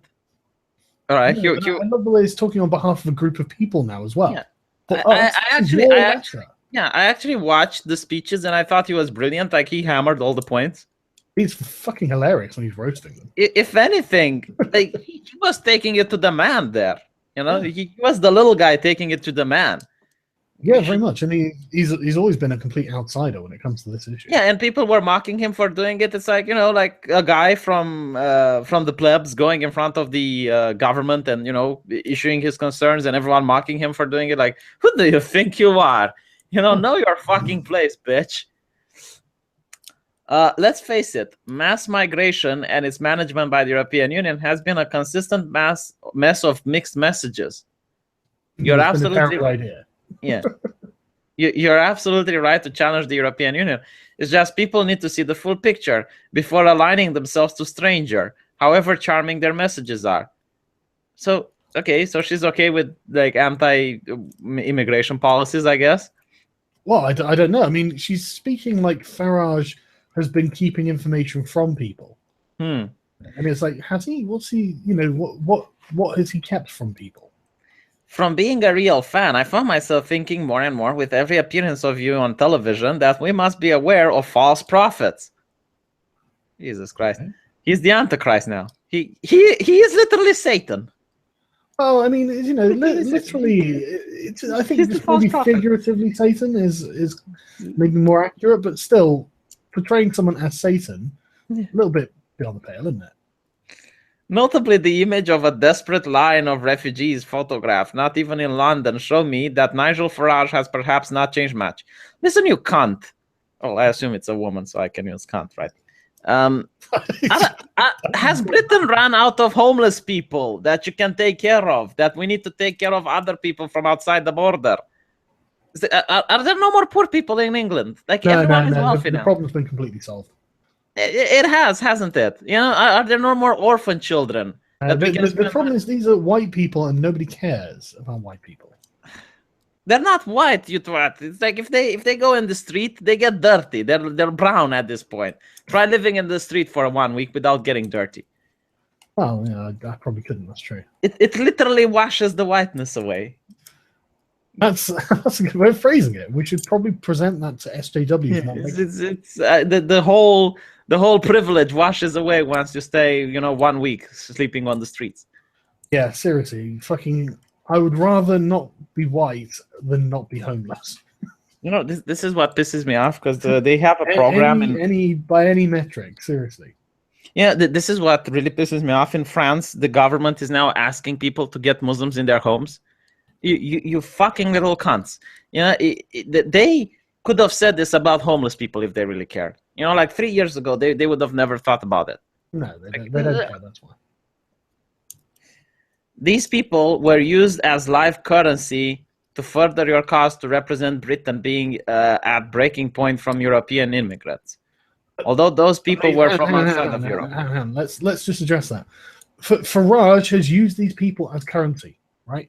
As if these things aren't really happening, and he's just been maliciously and more malevolently taking advantage of them. And it's like, dude, like, are you actually going to sit there and say that these, there's nothing has come with these refugees? That it's really projecting here. Okay, it's the Labour Party who uses them as currency. Yeah, it's like, let's get a lot of them in so they will vote Labour. The thing which is really funny is that once they give them citizenship, they can start their own parties. And at which point, like, no one is going to vote Labour anymore. Everyone is going to vote for the immigrant party. They will become the new left. You will see parties made out of Muslims, very diverse parties, okay? And they are going to get more votes than the actual left party. There's I think in Norway or in Denmark, I don't know, there's a party called Denk, which is Think. And it's made it's made... I thought it was in Holland. Whatever. Still, there is one out there, which sets a precedent. And it's basically made out of very diverse people, immigrants mostly, right? And they support Erdogan, the ones who founded the party, so they take order from Turkey. And they're stealing the vast majorities of the votes from the left wing. And the left wing doesn't know what to do. They can't call them racist. They can't call them homophobic. They can't. They literally have no solution to this. Yeah, they have pretty much the same program as the left party, but they're diverse. They're the actual minorities. And it's like, well, this is what you did. Congratulations. This is exactly what you caused yourself. You got these people and you gave them citizenship. Now, they have the same powers like you do. I'm really curious about London. Now you're gonna have to lie in it. I'm really curious about London. The new mayor of London, right? I'm curious if he has any weird policies or anything like that, because I haven't looked. He's banned scantily clad women on the tube. The Protein World stuff. Yeah, that won't happen again. Oh, well, there you go. This is what happened. The feminists were cheering and the Islamists were cheering, and everyone was like, "What? You're banning pictures of attractive women?" Yeah, I mean, honestly, if you would have like a Christian president in Turkey, obviously you want, but just for the sake of lols, let's assume Turkey would vote for the first Christian president as a diversity, as a sign of multiculturalism, understanding. Mm-hmm. He would definitely start, making laws that drinking in public is okay. Sorry, that's Turkey, not Saudi Arabia. But you definitely start making more progressive pro-Christian laws. So I'm not surprised that if you vote for someone who is an Islamic person, we'll start voting for more Islamic type of laws. Well, it's what you would expect, isn't it? Yeah, of course. What else would it be? Right. So these people weren't used as currency. I mean, it's the opposite way around. It's the left using these people as currency. The imagery of a lost control, hopelessness of our own politicians. Oh, by the way, why didn't they consider helping European countries? I mean, they're in the European Union. They pay taxes. What's wrong with helping Ukraine not Ukraine, Bulgaria or Romania or, other countries who are in the European Union? Oh, well, you see, we give too much money to those foreigners already. Yeah. It was funny when Germany turned away immigrants from Ukraine. And they were like, I watched the pictures. They were actually women, old people, and children. Yeah. And they were from Donetsk, from the war area, and they couldn't go back to the Ukraine because the Ukrainian government would kill them for deserting, jail them. But so political prisoners being persecuted by the government. Yeah. And they were turned away from Germany. Like, no, you can't come here. No, like you're not brown enough. And they would take people from Afghanistan, Iran, all these lovely places. I believe that they would. Yeah. The imagery of a lost control, hopelessness of our own politicians not caring for us in the stuff of 2 world wars.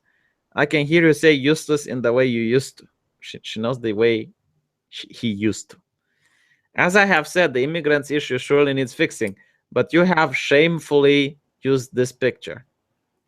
Like, why is this picture shameless? Like, it shows a gigantic mass of people wanting to get into a country. How is this? Not only that is actually a picture of a gigantic mass of people actually traveling to Europe.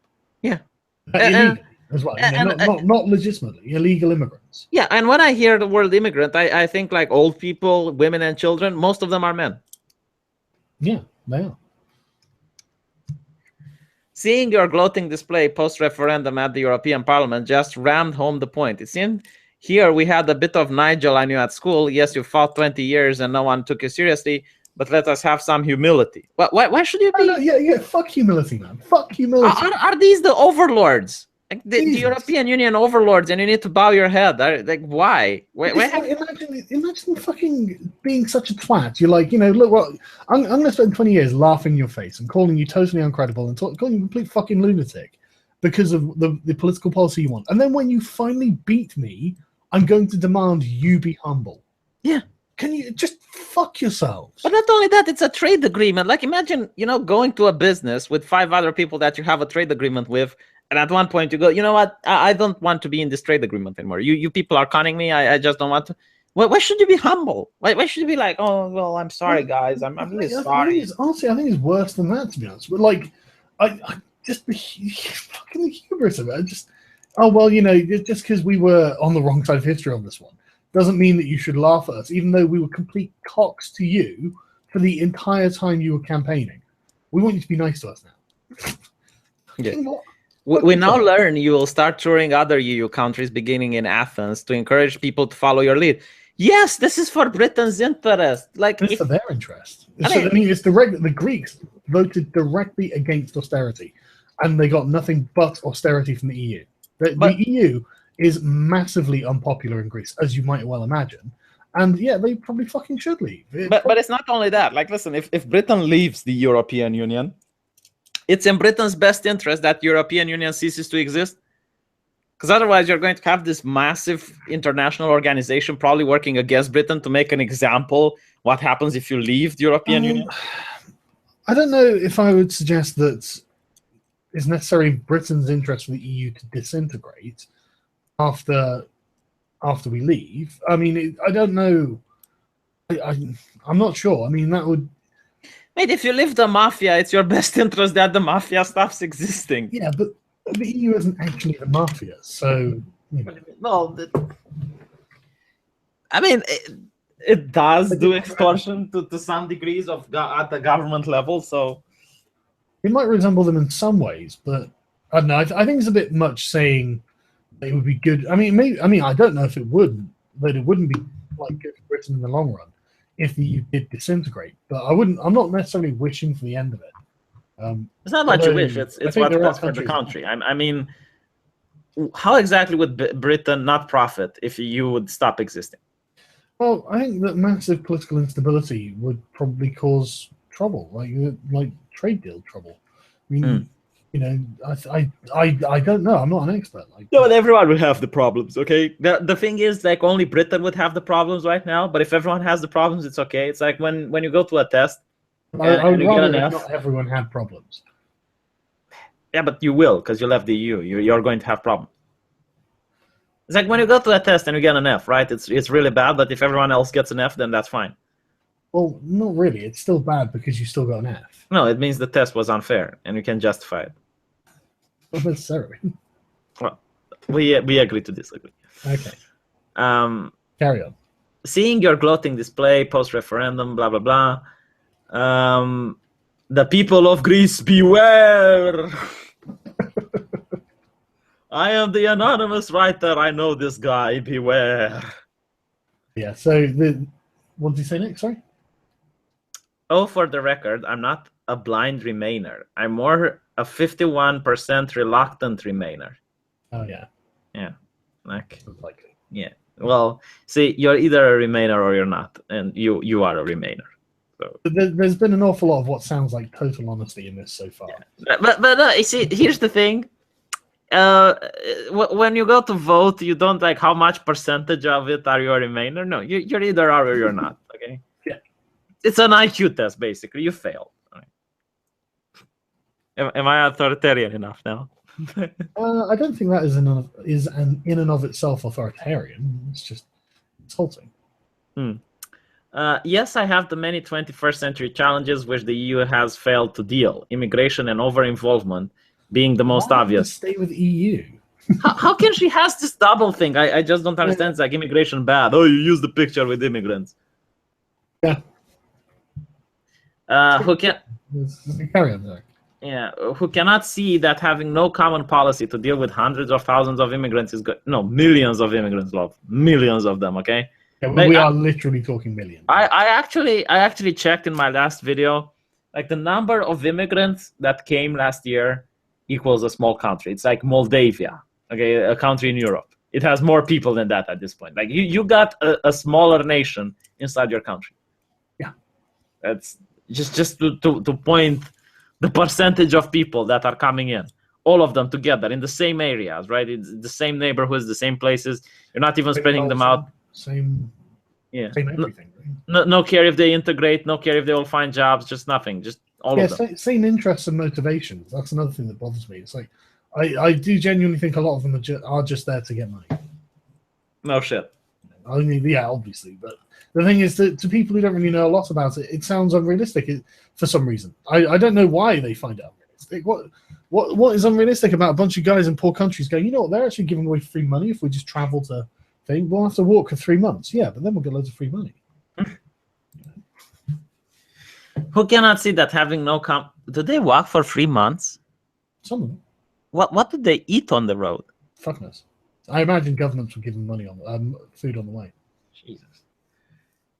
So they're incentivizing this shit. My God. Okay. Oh, Merkel. Have you not seen Merkel saying, you know, she literally, like, people, they think that Merkel asked them to come in some.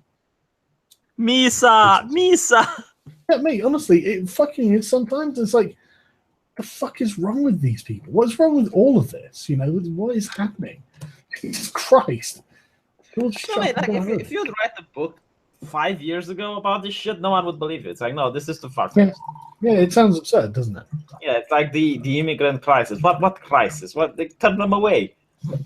Yeah, I know it sounds absurd, but and the thing is, again, I don't even mind if we take in just like the Syrians who are like actually have a legitimate case maybe for fleeing a war. Wait, I mind. I fucking mind. I'm from Romania. I don't have the luck of having a war here, so I can't go to Britain. No, you can't. Why do they get to? And I'm in the European Union, okay? To be fair, that does mean you can come to Britain, doesn't it? I don't get welfare if I do. Oh, that's true. In Scotland, you get free education. I don't get free apartment if I do. Accommodations. And you know, like, you might be too white. Wait, if you're looking on YouTube, I'm not sure that all of them, right? They're bitching about the Wi-Fi connection. Yeah, it's a hard life, isn't it? Don't get me wrong. It's not that they're bitching that they don't have Wi-Fi. They're bitching it's not fast enough. Yeah, it's a tough life. I would be annoyed about slow Wi-Fi too. Who cannot see that having no common policy to deal with hundreds of thousands of immigrants is going to strain the most robust of institutions to its limits? Who cannot see that criminal elements within the hundreds of thousands are not going to use the cover of desperate people for their own personal gain or distorted beliefs? Mate, there was a thing the other day, ISIS saying, literally, yeah, we've got people in the refugees who are coming over to cause trouble, and we're using it specifically to get our people in Europe. Well, obviously, it's like, you know... But we just have to live with terrorism, you see. The question you need to ask, what are the systems in place to stop this? Well, there aren't any. Well, there we go. Yeah, you're obviously going to end up that way. I mean, ISIS has Google. And the thing is, right, I don't want to sound terribly unsympathetic to the Syrians who are actual refugees fleeing for their lives. I mean, you know, they've traveled through many countries on the way, and I'm happy for my tax money to be donated to various amounts of, to various organizations who have helped feeding them and clothing them. It's like, fine. That's fine. I'm happy for my tax money to help. But I just don't see why we have to take them into this country. And that's not how the fucking laws on it work anyway. I'm really curious. Someone called me a cock for wanting to come to Britain and reach resources. How am I a cock for being financially aware? You know, I mean, the thing is, that's kind of the thing. It's like you can't really blame them for coming if they're incentivized to do so. Oh, they're not the cocks. The cocks are the people allowing them to come in. Yeah, not the migrants themselves, the actual people allowing it to happen. Yeah, but you can hardly blame them. I mean, are you saying you wouldn't do the same thing if there was a rich country of wherever they were saying come here and we'll give you money? I probably wouldn't, to be honest. No, it's like you're giving away all your friendships, all of your connections that you have in your own country. It's not really something. Internet, for fuck's sake. They can fucking make this so you can get your family to move across with you. Yeah, possibly. This isn't like the end of the fucking world or anything. Someone in the chat said that they're displeased of the Wi-Fi connection because they can't offer support for the terrorist attacks. Yeah, I need to get on Twitter and say how fucked Paris. When Orlando happened, right? By the way, a really funny joke is like a Muslim walks into a gay bar, and says free shots for everyone. Right. So when Orlando happened, you had like Facebook of Muslim media, and there were people saying, "Oh, I'm so glad that this finally happened to the gays. Allah punished them," and they had like 1,000 likes. Yeah. No. It is a very popular position. Right. 88% of the Muslim world thinks being gay is immoral. Of course, it's a popular position. Yeah, but it's the same with Christianity, Yeah, it is. But they don't live in secular countries. Yeah. Oh, I wonder, like 10 years ago, if it would have happened in America, if Christians would have said, "Well, it serves them right." They would say it's okay, but they would say something like, "It serves them right." It's I mean, there probably are Christians saying that sort of thing now. To be fair. Yeah. But I'm talking about when creationism was really popular and whatnot. If someone if a mad Christian would have gone into a gay bar and shot people, do you think Christians would have gone like, oh, it's served them right? No, they were living in sin. None of this would have happened if Some did. if they would have repented. So, yeah, I'm not going to say it's only Islam in this position.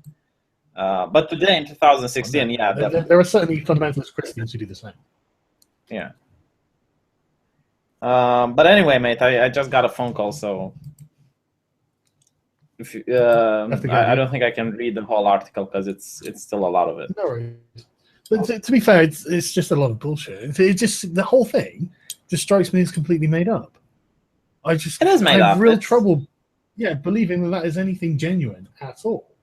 And then do you remember much less of the Independent?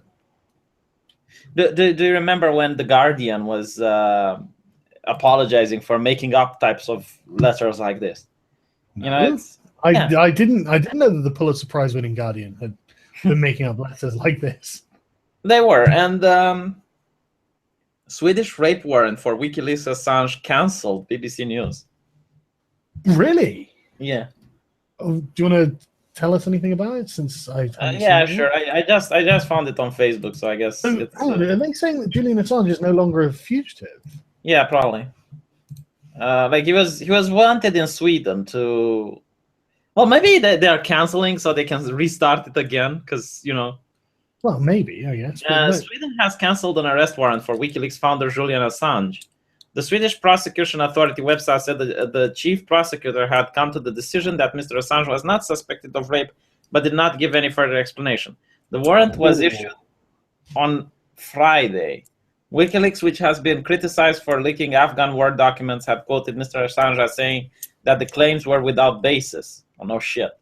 The message, which appeared on Twitter and was attributed directly to Mr. Assange, said the allegation at this moment is deeply troubling. In a series of other messages posted on WikiLeaks Twitter feed, the whistleblowing website said no one here has been contacted by Swedish police. Now, for those of you who don't know what happened, right? The guy is obviously wanted in America, right, for blowing the whistle on a lot of things. Yeah, WikiLeaks is the thorn in many a powerful person's side. He's actually doing journalism. In my opinion, Assange is what a journalist should be. Like, this is what all the mass media should have done. Holding the powers that be to account. Yeah. So anyway, he flees America. Where the fuck did he went to? Because I forgot. Ecuador, I think it was. Yeah. And Sweden manufactures a rape case against him. And he feels that if he would go to Sweden, they would deport him to America. Yeah, so, it was under pressure from the Americans. Yeah, so the guy walks into a British embassy, right? And stays there in order not to be deported to Sweden so that they can deport him to America. And he stood there for, I think, over a year. Imagine that, like your life is fucked at that point. Like the moment he would step foot out, he would be arrested by the police. They actually had like police guards around the embassy to arrest him when he would step out.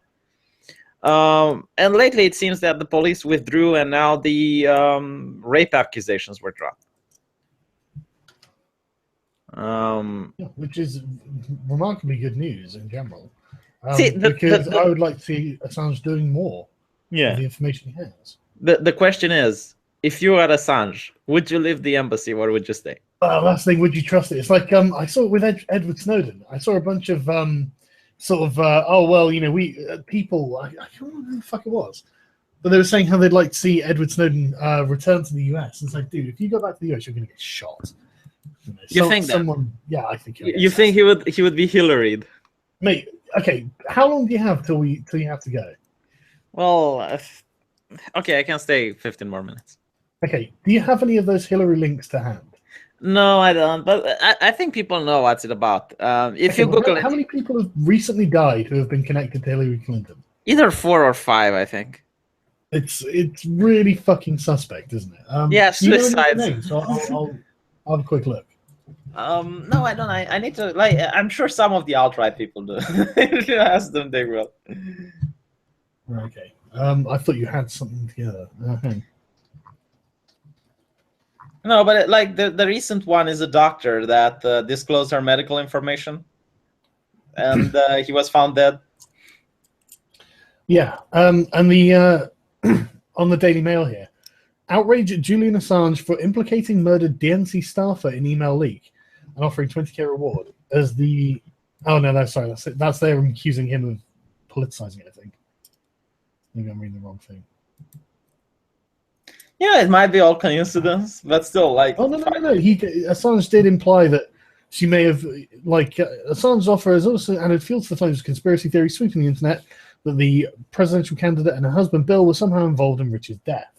There have been a lot of fucking people who have been dying recently.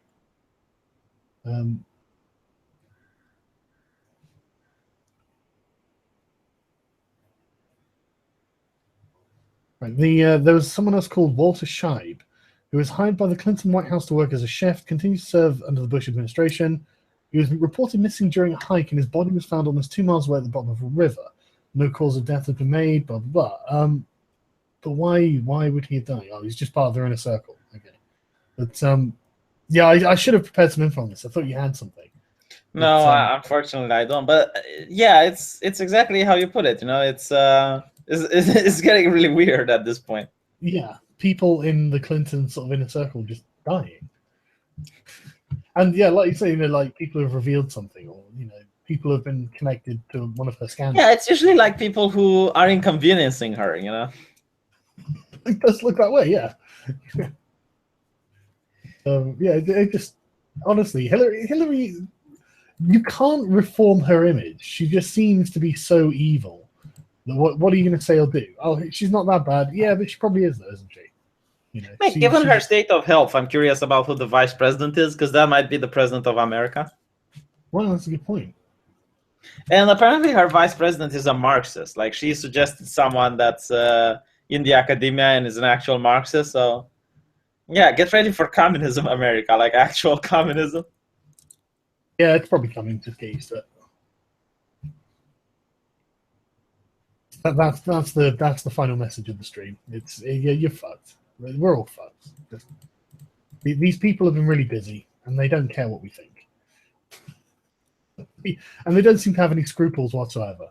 So, yeah. Anyway, thanks for coming on, man. Yeah, thanks for inviting me. That's fine, man. Yeah, looking forward for Monday. Yeah. Well, see what happens. Yeah, you faggots, tune in on Monday, because we're going to finish Cyberpunk. Yeah, try not to get killed. I don't get killed. I'm at full HP now, and I have a shotgun, so. Oh, no, doubly dangerous.